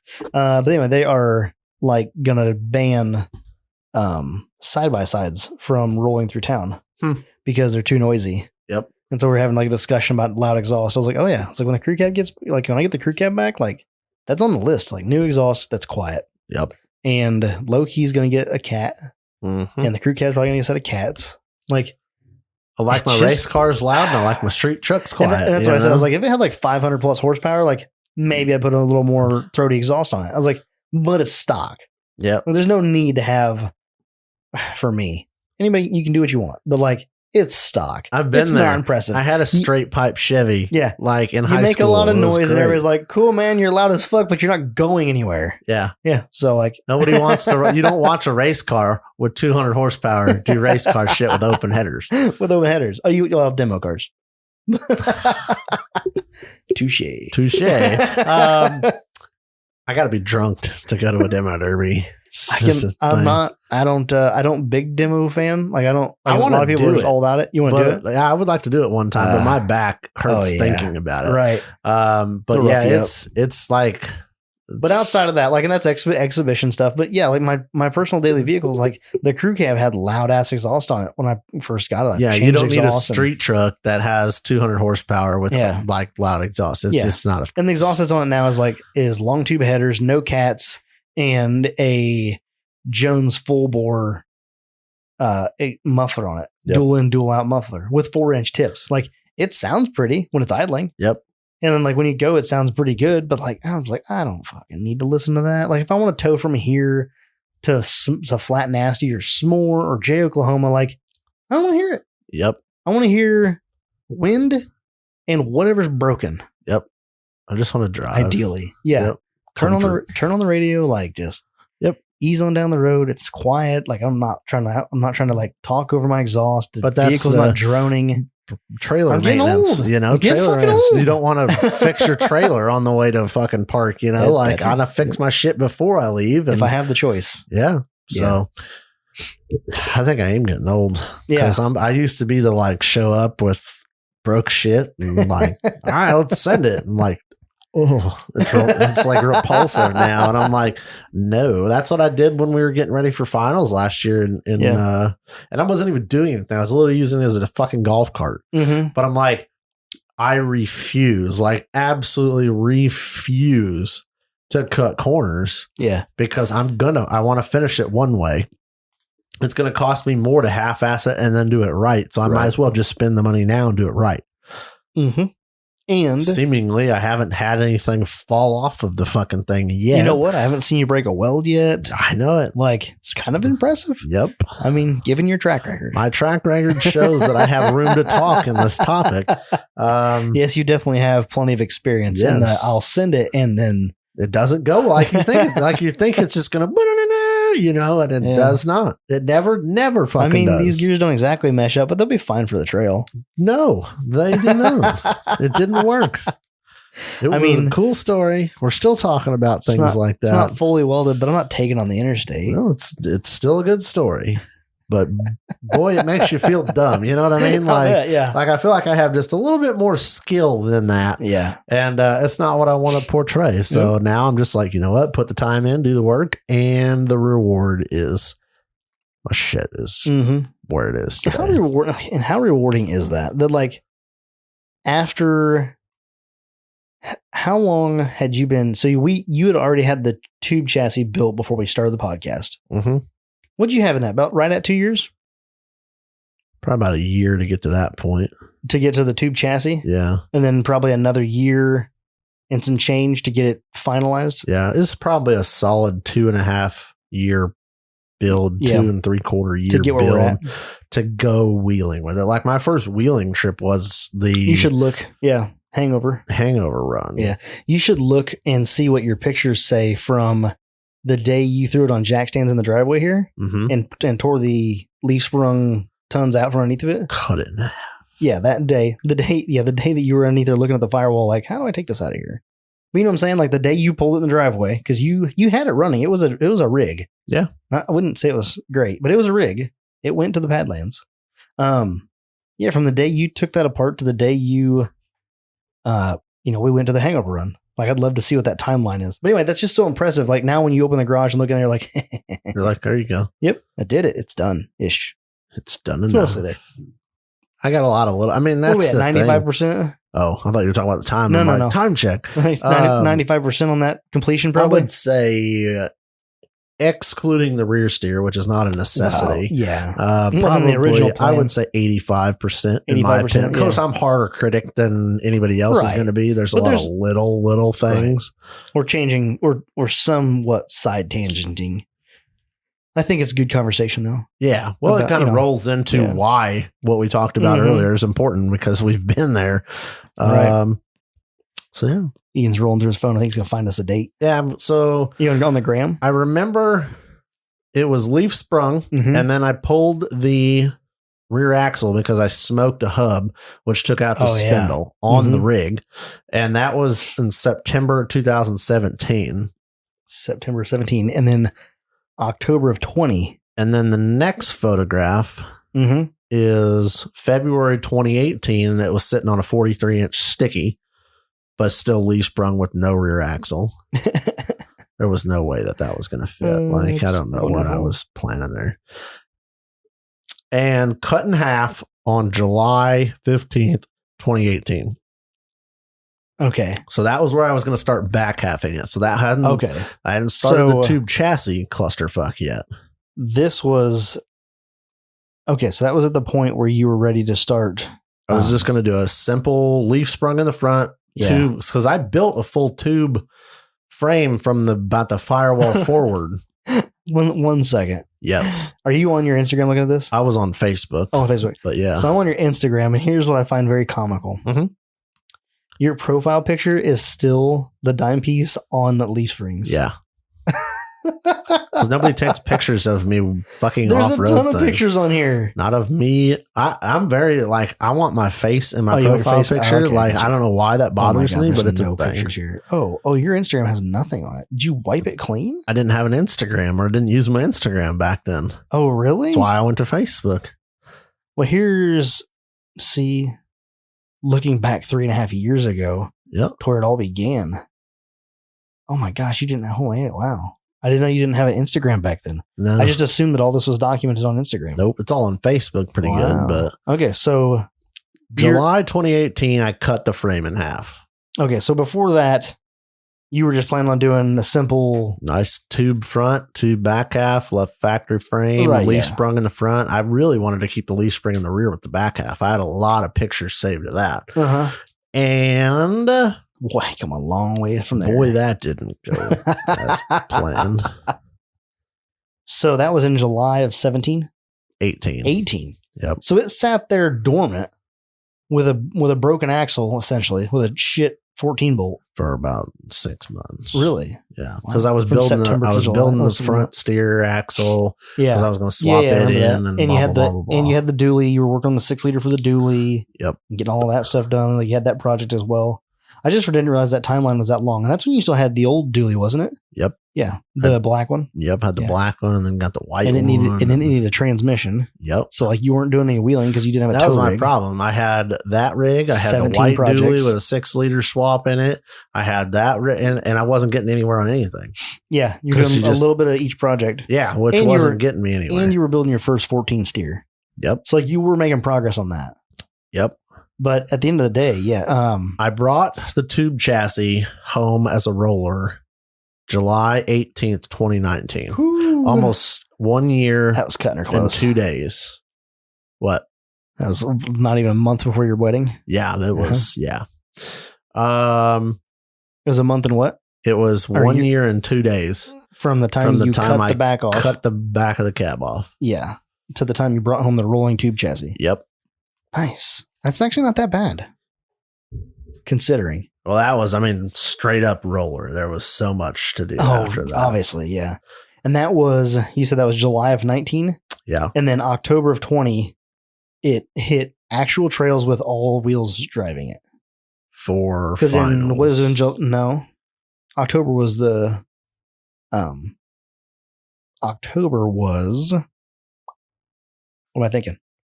The Trail Rider Run. Oh, was that in October? Yeah, it was October 17th. So it went, the first time I took it anywhere was for finals, which was Labor Day weekend 2020. Wrong. Well, okay, technically. I went to RC Fest. RC Fest. Yeah. And it did drive on its own. It was far from finished. It was sketch, but yeah. Thought I was going to drive over a child. I would say you got to go from the time that you cut the back off of it. Yep. To the time, which is the time you're like, this is going to be a project. To the time that you went on trail with I went wheeling. Full wheeling. Yeah, you went full wheeling. You literally put it in 4-low and did off-roady thingies. About a little over 2 years then. 2.5 years. Yeah. Yep. Oh, that's pretty spot on. It's a pretty impressive project. So it doesn't seem like 2.5. It seems like 10 years for one. And for two, Jesus. You know what though? Here's the fun part about that. You get to look back at that in the years coming up. And if somebody says, and this, I did this to Josh the other day. I think you saw that on Instagram or on Facebook. He said something about not being able to, not having enough room. Needed more space. I need more space. I was like, seemingly a guy built a tube, but like a better part of a tube buggy in a 1-car garage. Mm-hmm. Like, I don't want to hear about your space. Yeah. There's no room in there. There was some challenges. Yeah, but you did it. But I got done. Yeah. Didn't hit the easy button. Go buy a shop. Oh God. Yep. I spent a lot of money. I think it's all in how you look at stuff. You know what I mean? It is, because where are you at now? You know what I mean? Like I look at where I was then and I just I just wanted a leaf sprung back tap, S10 with an LS swap. Rad flows, and 14 now bolts. We're having conversations about building a Super Duty 60 rear steer on a fucking tube chassis buggy, it's hard to put it into perspective because I always see the negatives and the what I would want to do and all that, but like when you stop back and look at it and go, fucking A, it's it's humbling, but it's exciting. Awesome. And now I just want to enjoy you can kind of hang that over anybody that starts giving you shit about, I can't get this done because of X. You're like, motherfucker, I built this in a 1-car garage with all my tools inside. Yeah. Well, that's a lie because I did have a couple toolboxes in the dining room. Okay. For a while. Well, still do. But still. But my wife is a very understanding woman, so God bless her, But you could have had the toolboxes in the garage. Yeah, until I built the welding table, they were in the garage. Yeah. But yeah. But even still, you could have maybe organized things to make that work-ish. You could have made it work. Yes. There's a room. Oh, yes. But still, nonetheless, you've used that garage to maximum capacity. And I'm just saying, where there's a will, there's a way.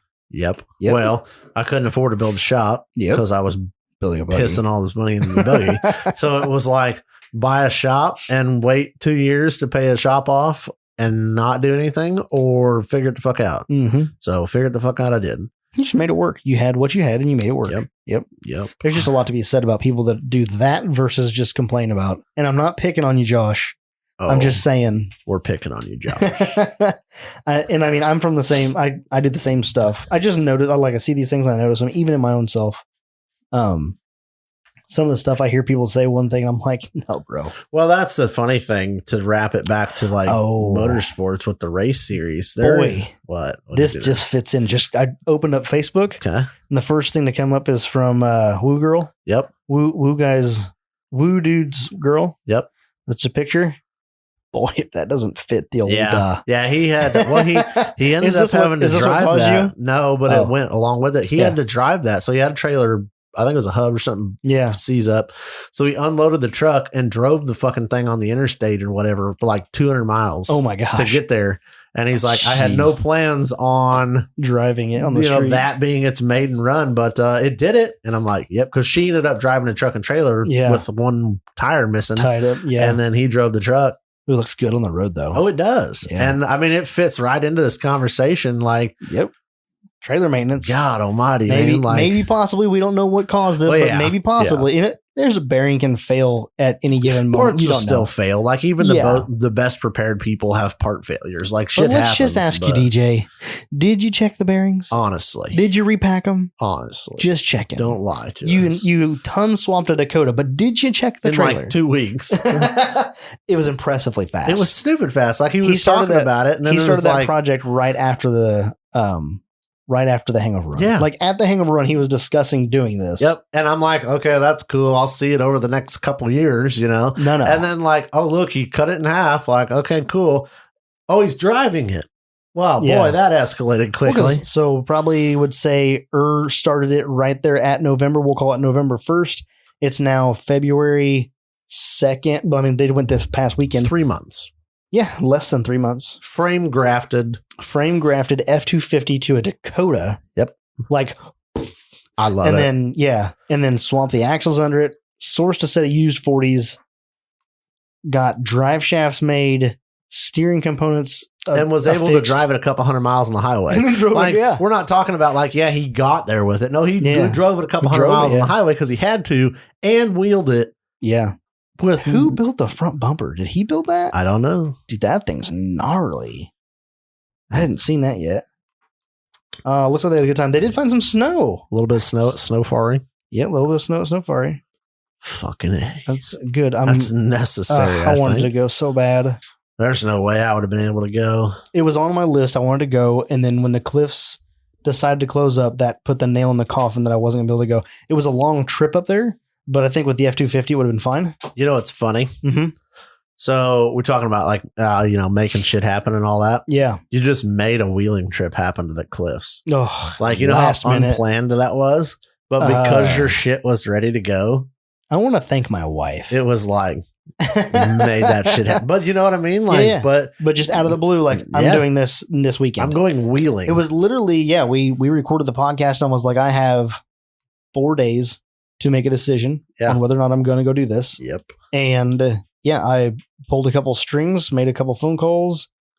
Kissed some ass. Got my wife to somewhat agree to it. Yep. And then, went.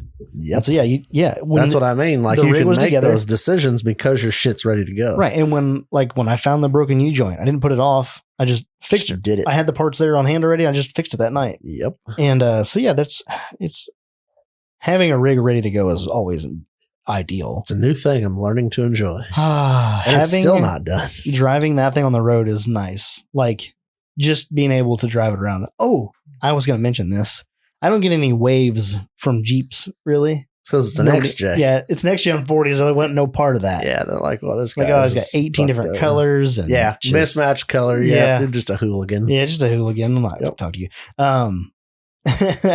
And so I don't get a whole lot away from them. I was cruising down the interstate today, and a guy pulls up next to me. He's passing me.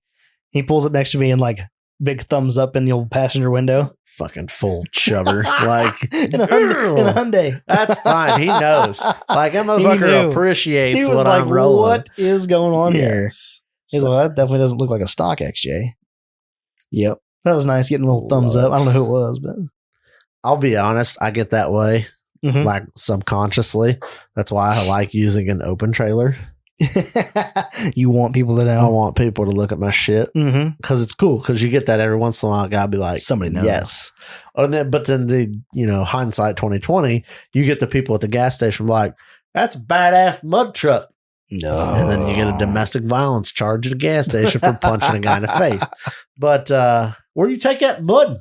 Where you take that mudding? You guys going mudding? Nope. Don't plan on it, sir. We don't do mudding. Don't plan on it. So, need a sticker on the back says I hate mud. Oh my God, I do. Yeah, that'd be great. So it's kind of nice to be able to look at, and I don't know, I like to look at my shit and enjoy my stuff. Yeah, when it's not broken. Yep. Cool. What are we gonna talk about in the last call? I don't know. What you got? Okay. I don't know. We should go get a drink and talk. Okay. Action. And alrighty then. Let's roll her on into last call here. I was going to use profanity there, and I don't know why. I'm not angry. You son of a bitch. This has a D on top. Did this also come from Dustin? That must have been coming from Dustin then. Why is everything from Dustin? Because he brings us lots of beer. He was going to drop me beer off. Oh, yeah. If I was working Saturday, but I didn't have to work. Well, that's a lie. I worked. I just didn't go down there to work. Oh, yeah. That makes sense. I got some new tires and I got some stuff from Napa, some supplies. Damn it. That would have been good. Did you know that a 2020 F550 takes 4 headlight bulbs? 4 low beam? Yep. Nope. There's single element. Yep. And there's 4 of them. Right. Yeah. For low beam. Yeah. That does not include your high beams. Yep. Like when your headlights are on. There's 4 low beams. There's 4 low beam bulbs. Nice. No, it's not nice because I bought 2 thinking I would do both. And then an LED? I did not go LEDs because Napa didn't have those. But I went with their what is it, nightlife? That would be the Philips, right? Night Visions? No, they're the Napa brand ones. Oh, Napa brand. Xeon or something. I'm going to pour it all in your lap because you're trying to get the sound effects. I'm like, yes. That's exactly what's going to happen. All right. I have got here to drink today apparently came from Dustin. I was wondering where these Great Lakes came from. Like, where did all these come from? Like, are these for us to drink? Great Lakes Brewing, Eliot Ness Amber Lager. And I asked Ian for hot chocolate, but he didn't have any. Some hot cocoa? Cold. The wife's probably not always cold in here. Welcome to the world I live in. Yeah. It's always cold in Ian's house. So anyway, that's what we're drinking today. We're going to try it out. We've not had this on the podcast yet. I think they were called Night Vision. Yeah, probably were. But they were the $80 a fucking pair. Jesus. Retail was $120. Oh, list price was $120. I think our discount got them for $62 a pair. But even still, I'm like $62 freaking dollars for 2 headlight bulbs. You want to know something? It better be goddamn worth it. Yeah, that thing you're pouring. Yeah, it's another one of Dustin's beers.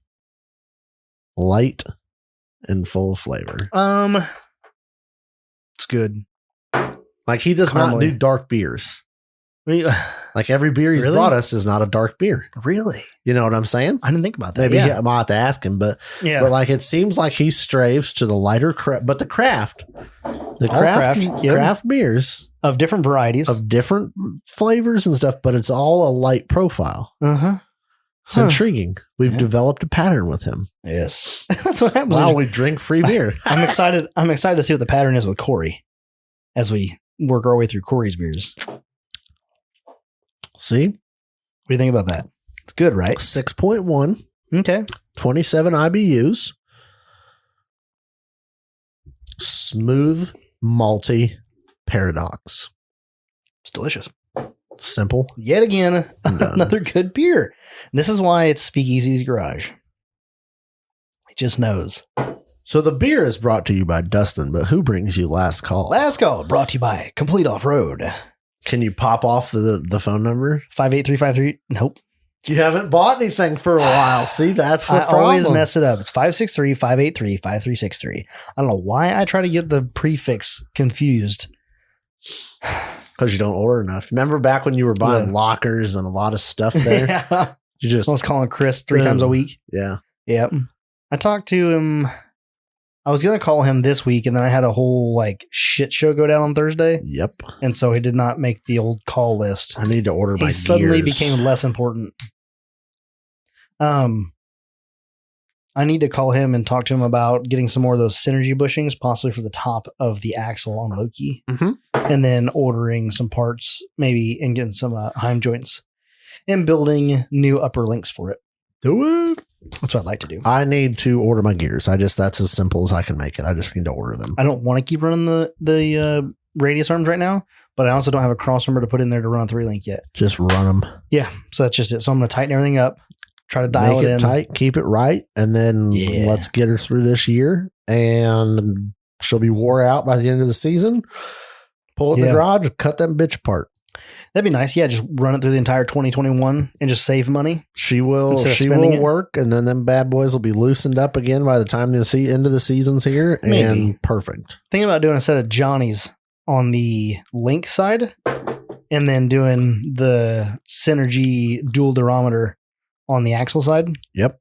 Should make for a really nice feel. Yep. Hopefully. Worst case scenario, you pull it back apart, throw new bushings, rebuild the Johnny joint, and send it down the road. Exactly. Yeah. And keep running it. I mean, it obviously works. Right. Yeah. Yeah. If everything like you feels talk good. about want to go 3-link, well, it fucking works now. That's just it. Yeah.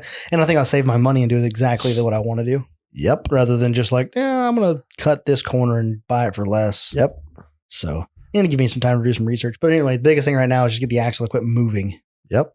So that's on my list. Let's get some bushings. Yeah, bushings and some Johnnies. A little bit of tubing. It's going to be pretty easy. It should be a really simple. Pull the top links out, like jack it up on jack stands. Pull the top links. Cut that little flange off the end of it. Yep. Put a new tube on there with a Johnny on the end of it. And done. Yeah, and install the synergy bushings. It's like literally with the use of a welder, it should take you no more than a day. Yep. So, yeah, it would be nice to have that done. Don't know where I'm going to do it yet, but it's going to be nice. Someday I'll have me a shop. Yeah, I keep telling myself, and it still hasn't happened. Yep. I was looking at, this is unrelated to four-wheel drive. I was looking last night at solar setups. Oh, for like your house? House, yeah. Okay. Looking at solar. So I was thinking about the fact that you need me to steal you a couple panels? Yeah. Oh, that'd be fucking sweet. I bet they're the nice ones too. I bet they're expensive. I bet they are. You should ask them. What if I can have one? No, it's how much they are. Oh, like just see how much it costs to get one. Like, can I buy some of those? Like, if can I buy some from you? It probably takes some stupid fancy like inverter transformer thing because they're huge, right? I don't know. I haven't seen them, but I'd imagine so. Mm-hmm. But I don't know. Anyway, they'll probably be like the size of this freaking piece of paper. Yeah. And they're just going to be like, that is your solar panel. They're like, oh, yeah, that's all we need. It's like battery technology. That little box jump starts a semi. The thing I was looking at was like normal. So from the very, very little I did last night, research, because I was kind of curious about it. And I've seen like solar stuff being talked about a lot. And from the little bit of research I did last night, like the average panel is a 3x5. It makes between 240 and 300 watts an hour. Okay. And I was looking at a 20 kilowatt. Okay. I wanted to see what it would take. Like, so a 20 kilowatt is a 200 amp system. Yep. It would make 200 amps an hour. Okay. At 110. At least from what I was like the research I did. Anyway, it was like you would need 1,365 square feet of real estate to put these panels. I was like, ooh, that's a lot. What about that's that? Most of my house. And I don't know if most of the house roof faces the sun. Yeah. So there was that. And then it also said like, it was like, you probably don't need, like, what's it going to cost to do a 20 kilowatt system? And it was like, you probably don't need that. The average household only uses 960 kilowatts a month or whatever it was. And I was like, yeah, we use almost 5,000 a month at our house because of the electric heat. Oh, like our electric bill is half the price in the summer that is in the winter. Yeah. So like everybody's like, oh man, the summer is so expensive for electric. Nah, bro. Summer's the easy months for us. Yep. That's like hot. You get a $200 bill. You're like, piece of cake. It's steep. This month's bill was $440. Whew. I heat the garage. Yeah. Well, yeah. There's that. It's Jess is like, oh, bill this month's $440. I'm like, well, it's not the highest one we've seen. I'm like, it's not the biggest number up there, guy. I was like, and it was and January is a 34-day cycle this year. Yeah. So like that's a big month. Hefty bill. Yeah. Yeah. That's usually your biggest bill is January. It's the coldest. You're heating the garage. It's usually shitty. The highest we've seen to date, I believe, was 465. Oh, so it's not too bad higher then. No, it's in that ballpark, but I anticipated it. Yeah. Like, yep, that's what it's going to be. That's how it works around here, folks. And so, yeah, we had that going on. And so I was looking at solar panel stuff because our house is all electric. We don't have any gas or anything. Mm-hmm. Say something was to happen and conspiracy theory wise, like, oh man, the country, they're going to, like, the power grid's going to get shut down or blah, blah, whatever. Say something does go down and they shut the power down. If I have a solar set up at my house, I don't care. Like, I have water. I have my sewage. I have all electricity. Like the only thing I don't have at the house is food. So now you're going full prepper. I mean, all I'm saying is like you do that one key thing. Yep. You're fully self-sufficient. That house will run on its own until a battery dies. And then everybody's going to come to your house because you've got lights and I'll murder heat them. And problems And ammo. arise. Yeah. And now it becomes a fortress. Come on in. Now there's a YouTube series on Netflix, or a Netflix series about All your I can compound.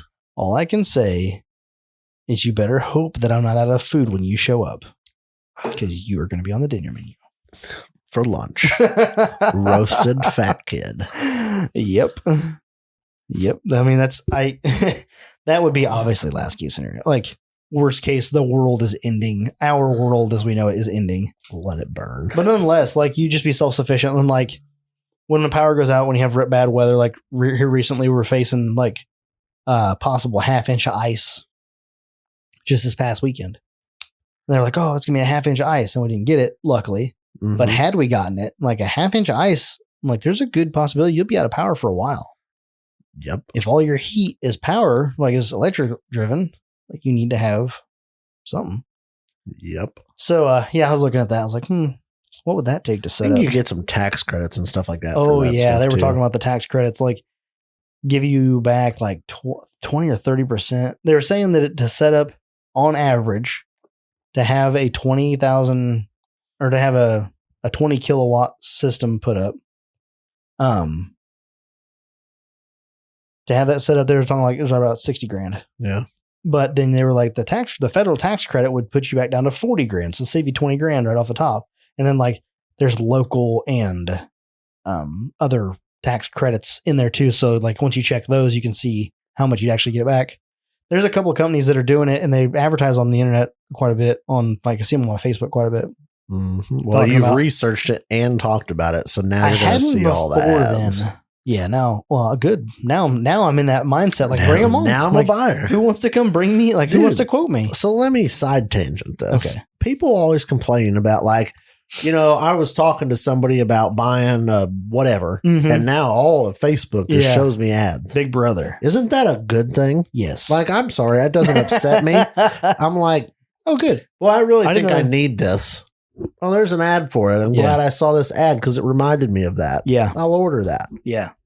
And or it's a product you're kind of looking for, and then you see an ad for it, like, oh, I didn't know that one existed. Yeah.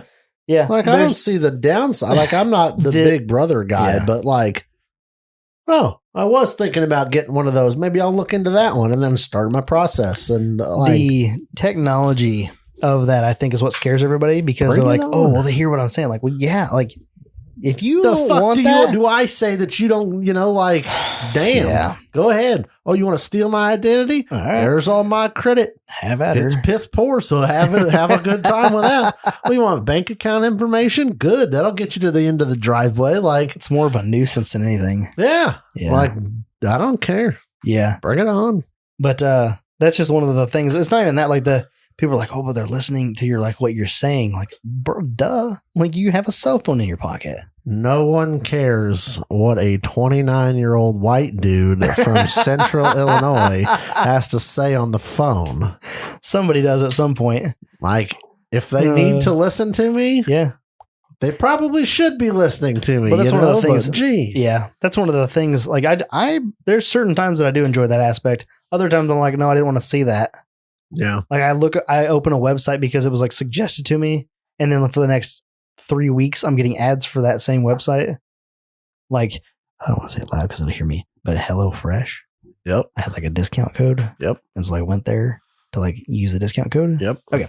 I can talk again because I'm not going to say the name. But I went to use the discount code, and now like those ads are on TikTok. Yep. Like, they're running them on there. They're running them on Instagram. Like, isn't like, that what you want from a marketing standpoint? Oh, from on a marketing flip side? Genius, yeah. You know what I mean? Exactly. Oh no, it's exactly what you want. But I'm like, that's not what I want. Like, show me off-road things. Yeah. Show me something. Start talking about off-road stuff. Look some off-road stuff up. Show me the newest thing in off-road. That's what I want to see. KOH. That's all my news feed's been for like a week. Has been KOH stuff, and I love it.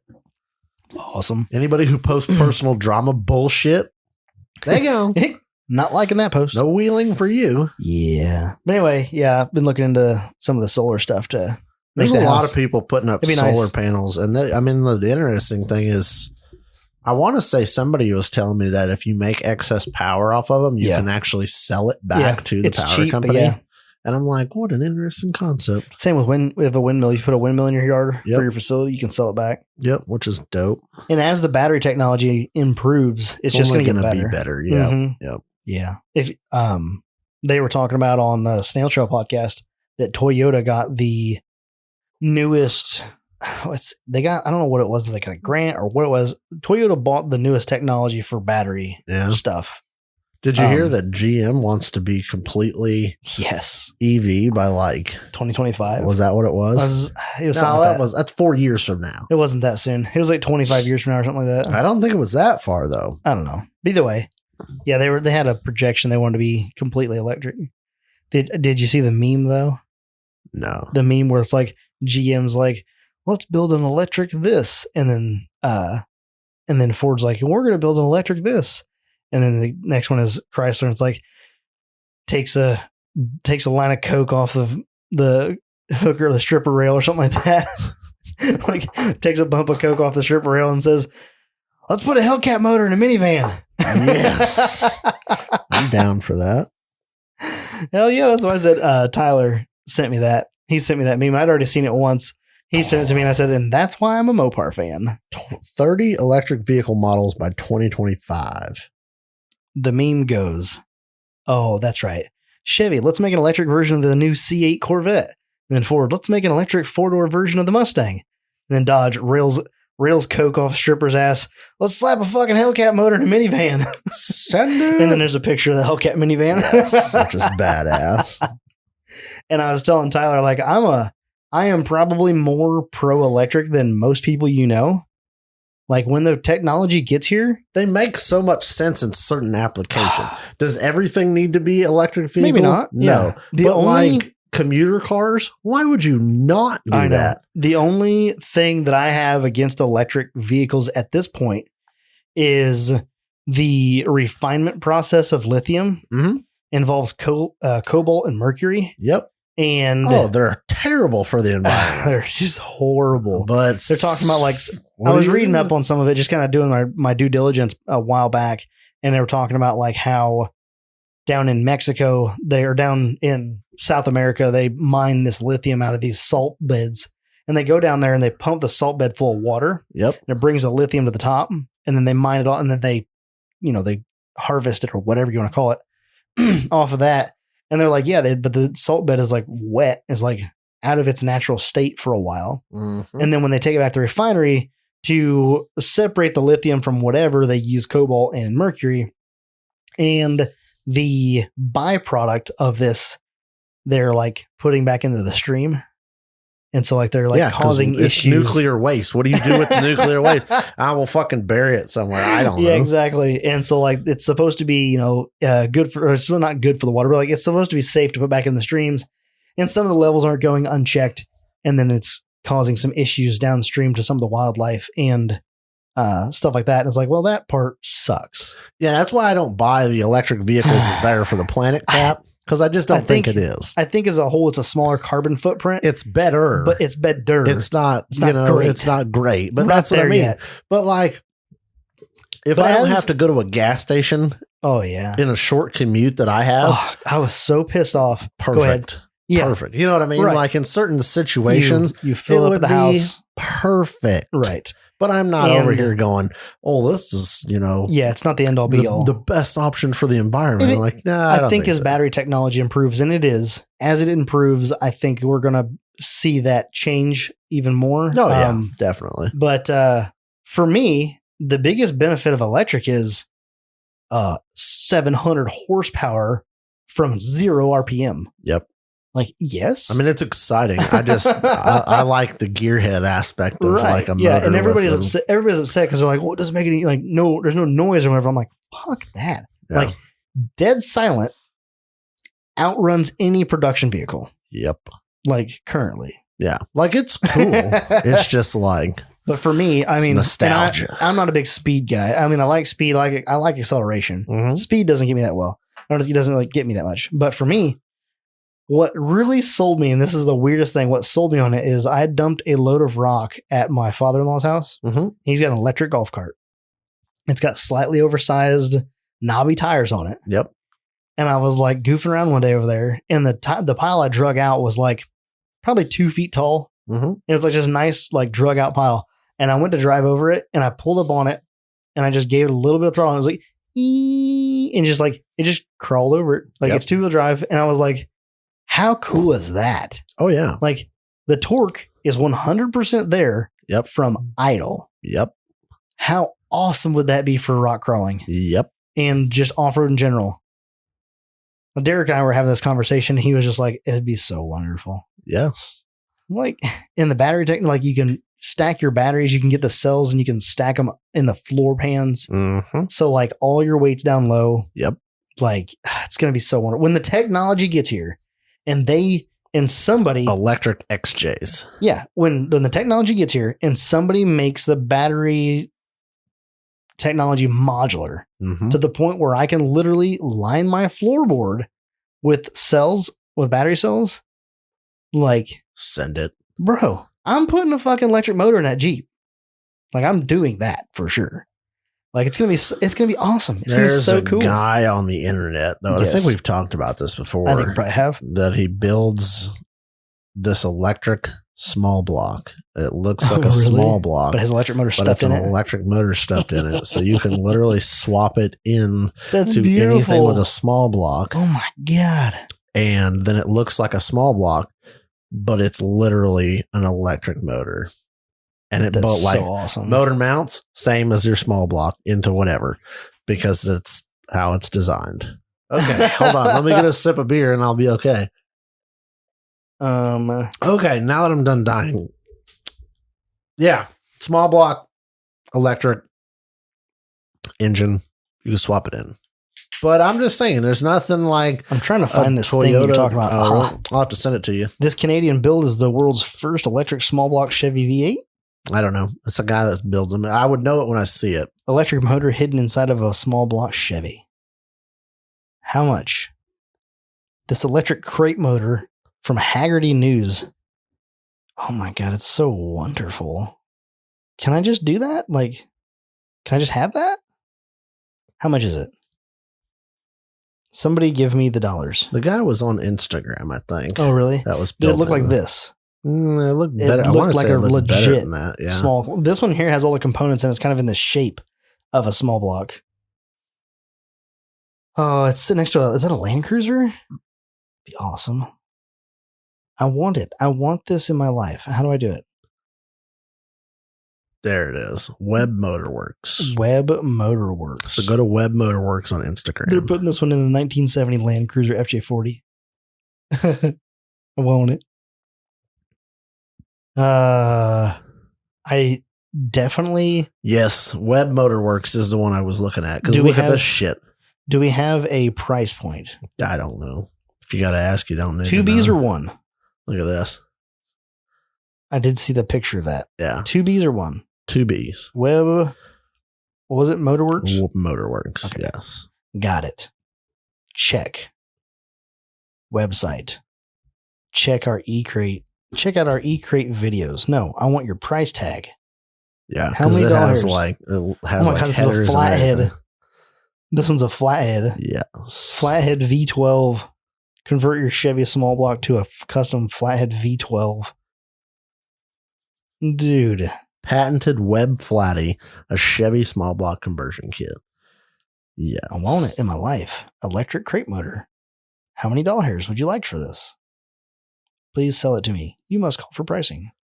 I can't find anything but a lot of videos. Produces 126 RPM at 3,000 RPM. Okay. That was 2 RPMs that you just gave us. 126 horsepower at 3,000 RPMs. It's a dual motor, 96 volts, 3,000 foot-pounds of torque. What? 3,000 foot-pounds of torque between 0 and 3,000 RPMs. Motor is paired with 30 3.2 volt 200 amp batteries with a total capacity of 96 volts. 30 what? 3.2 volt? 30 3.2 volt 200 amp batteries. 200 amp. Yep. I wonder how big that battery is. Yeah. I got a lot of videos here of stuff, but I can't there's the building battery box for electric crate motor. It's pretty good size given the video. Dude, 30 batteries. Dude, that's exciting. Like, that's what I want. I want to be able to do that and swap that into so like everybody has LS swapped XJs, right? Okay. I want to pop the hood on mine and be electric motor. Okay. I don't care if it only goes 200 miles. Like, that doesn't bother me any because I don't drive it that much. Like, I'm not planning on driving it across the country. But as battery technology improves, so he puts the electric motor like in a block. Like in a kind of a framework that looks like a block. It's like the front wall and the back wall of a V8. It's cool. And like, so then you bolt all your shit to it. Yeah. It's awesome. So you just bolt the intake and the heads together. And then they sit on top of that and then somewhat bolt. So like the controller and all that is all made into the intake. Like everything on this is built to house all the electric shit. So it literally has. So that's it open, but it has their proprietary heads. Yeah. And intake. All their shit. That look like the real deal, but they're not. Yes. That's awesome. There's a bunch of videos on here that I've watched. But yeah, it looks like a fucking, it's got like coolant hoses and like your battery cables come out the coolant ports so that you could run a radiator hose. And it is disguised as a battery cable. So I assume, I don't know a lot yet. One would think that if you're running an electric motor, you don't need a torque converter. It's direct drive. Yeah, no, you would be correct. Yeah. How beautiful is that? Yes. Dude, direct drive. Fat. No torque converter. Yes. You step on the throttle, it starts going. I just wonder how much this is. You should get a hold of him and say, listen. Oh, we should talk to him. I want to put this in my Jeep. How much?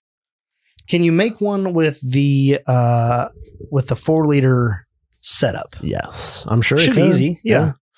May not be cheap, but it should be easy. Oh, well. No more gas. No more gas. No more exhaust. Oh, my God. It would solve your exhaust problem. Oh, my God. It's the cheapest way to fix your problem. I think you're right. Done. Think about it. No more muffler, no more exhaust. Wheeling logic. Think of all the room you'll have. Yeah. So much room for activities. I know. It's beautiful. You're going to go home and research this and you're going to find out this thing costs like $100,000. You're like, well, I cannot spend $100,000 on a fucking XJ. Like, bet. Oh, bet. Call your bank and go, okay, I need $100,000 loan. I have a business idea. I think I can break the internet without doing shitbox things. Here you go. Next bank. Boy. There's hundreds of banks. Somebody's going to buy in. Somebody will take your money. I think that if I did a YouTube series on that, I think it could be fairly lucrative. There you go. Ish. Just do it. TikTok. Oh, jeez. What a good time to end the conversation. That's all I got. I love it. That's solar. And that's a wrap. Electric talk. It's a good last talk conversation. That actually was, it's like good. The old combo at the bar where you're just like, oh, but hold on one more second. How cool would this be? So many people message us on multiple platforms and say that exact thing. Like, I just love that it's a garage talk. It's not a show. It's not well produced. You guys are dumb as fuck, but I just enjoy listening to you. Yeah. Mm-hmm. That's what we do. That's what I'm talking about. That was our whole goal. We wanted to start a podcast of garage talk with some tech and some because if you could sit around with your buddies and not have a drunken dumb fuck night, you'll learn a lot. I mean, everybody brings their knowledge and their history and their the ways to do things and conglomerates it all together, and you learn things. Yeah. If you don't, then go away. And since the old COVIDs have happened, not everybody gets as much garage talk as they used to do. Yep.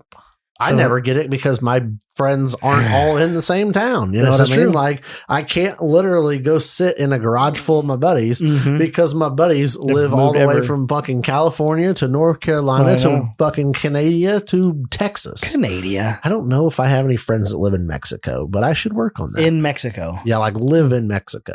I'm trying to think. Texas is pretty close to Mexico. I'm trying to think if we have any listeners in Mexico. but I don't know. Interesting. We have listeners in Australia. We do. Because we've talked to a couple of those. Yep. Maybe my new venture is south. I can go. I want to go Baja. I want to go to Baja one time and just check it out. I was listening to the latest episode of Snail Trail, and Tyler had been, he's been selling to one of the retailers in Australia. Yep. Selling his Morphlates. Yep. Oh, over there. I'm sure that would fire. Well, that's the thing. And so he'd been selling them the Duos. Yep. Which is the 2-tire. And that's what they mostly run over there. Like what this company has seen the most purchases of was the Duo. Okay. And Tyler's been getting message after message of all these people wanting the Quattro, the 4-tire Morphlate. Yep. And so he sends that to the sales rep at that company. He's like, listen. He's like, I have all these requests. People calling me wanting this item. He's like, it's cheaper for me to ship it to you in bulk than it is for them to pay duty and everything coming in. Yeah. Yep. For them to ship one of them.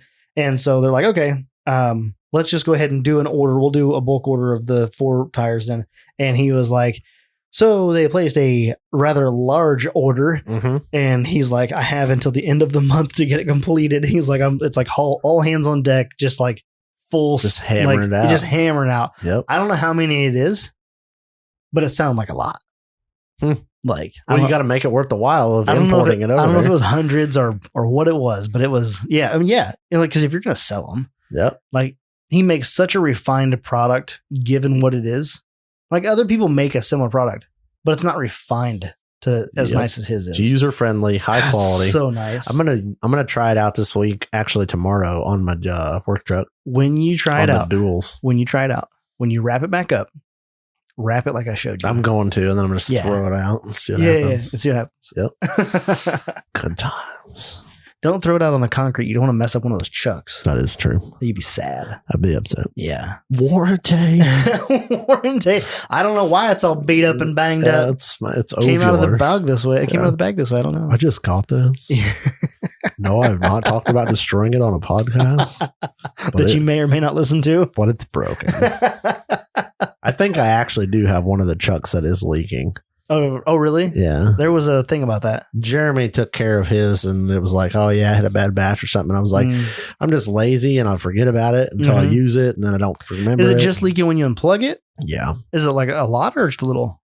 No, I mean, it just like but it's the whole concept is you're supposed to be able to unplug it and not, walk away, and that's so, yeah. That's so weird. Like when you're plugging it in, you plug that. If you don't plug that one in like first, then it starts bleeding tire pressures off. And it's so there is actually a way around it. You just you plug that one in first and but I don't ever remember which one it is. And so I just need to text him and be like, dude, I need a chuck. I need a fake. And he'll go, okay, yeah, it's fine. Tyler, Ian needs a chuck. Does he listen to this podcast? Oh, yes. Okay. Well, I'm pretty sure. I know Jimmy does for sure. Maybe they will take care of it for Jimmy's drinking the Kool-Aid.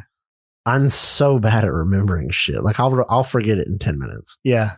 Tyler will definitely remember. He's good with that. Thank God people are smarter than I am. Jimmy's drinking the Kool-Aid. We're getting close to a 1-ton Toyota, I'm pretty sure. Yeah, it's happening. That was my comment. It was nothing. Because how do you not want a 1-ton Toyota? I was talking with a guy on the job site the other day. He's from Oregon. And he's like, dude, there's all kinds of like 4Runners and pickups and stuff out there. And I said, just fucking bring me one. I said, I will pay you money. Isn't that for weird? A clean AF Toyota pickup. Ugh. Like, God, I said, my dream year, 85. Don't do this on the podcast because you will get messages. I hope I do. I swear to God, I will figure out how to buy one. I want an 85 Toyota pickup that is clean. Like, I don't want it minty clean, but I want it there. Rustless. I don't want less than more rust. Yeah. If anybody has a line on 93 Toyota bedsides, also hit me up. I have somebody, Dustin, that needs a set. That's what you need? Long bed. Needs a set of bedsides? Bedsides. Oh, really? Yep. Why long bed? Because this shit's a long bed. I don't know. I would put short bed ones on and bob the frame and call it done. But he's special. But he brings us free beer. So I can't talk too much. You can't pitch too much about it, can you?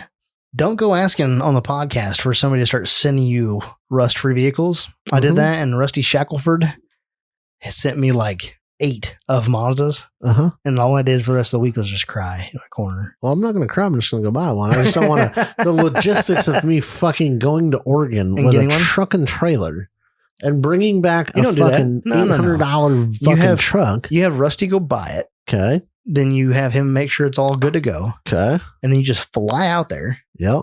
We fly out there. Okay. Pick it up. Yep. Drive that fucker back roadkill style. Spend thousands of dollars driving it back. That's the problem. I'm all for that until you think about thousands of dollars. Think it'd be a great adventure. It'd be amazing. I don't have time for that. Come on. Where's your sense of life? I have life. It's planned. I have no more time to plan for life. Well, you fucked up. This is a nice pen. Thanks. See how it writes. It's pretty nice. So anyway. Needs to be darker. Needs less fine point. Yeah, I need more thick, a girthier point. But it does say precise, so I mean, too fucking shape in manufacturing. All right, that's all I got. All right, we're going to get out of here. Let you guys get on with your week. Thanks for joining us. Happy February. Don't forget to buy your lady some flowers. Otherwise, you're going to not be able to buy Jeep parts. As Ian writes down flowers on his note sheet. No, I'm pretty good with that. Oh, nice. I send my wife flowers randomly. Nice. Got to check. Like she won't get flowers on Valentine's Day. No, use like 1-800-Flowers. Nice. But I won't send her Valentine's Day flowers. Yeah. Because women like flowers. Yeah. But they really just want to know that you care about them. Right. And like rightfully so.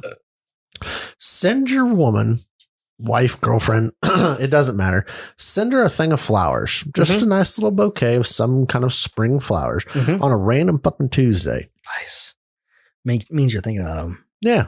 Everybody thinks it's Valentine's Day. You're obligated. Don't make it an obligation. Make it a habit.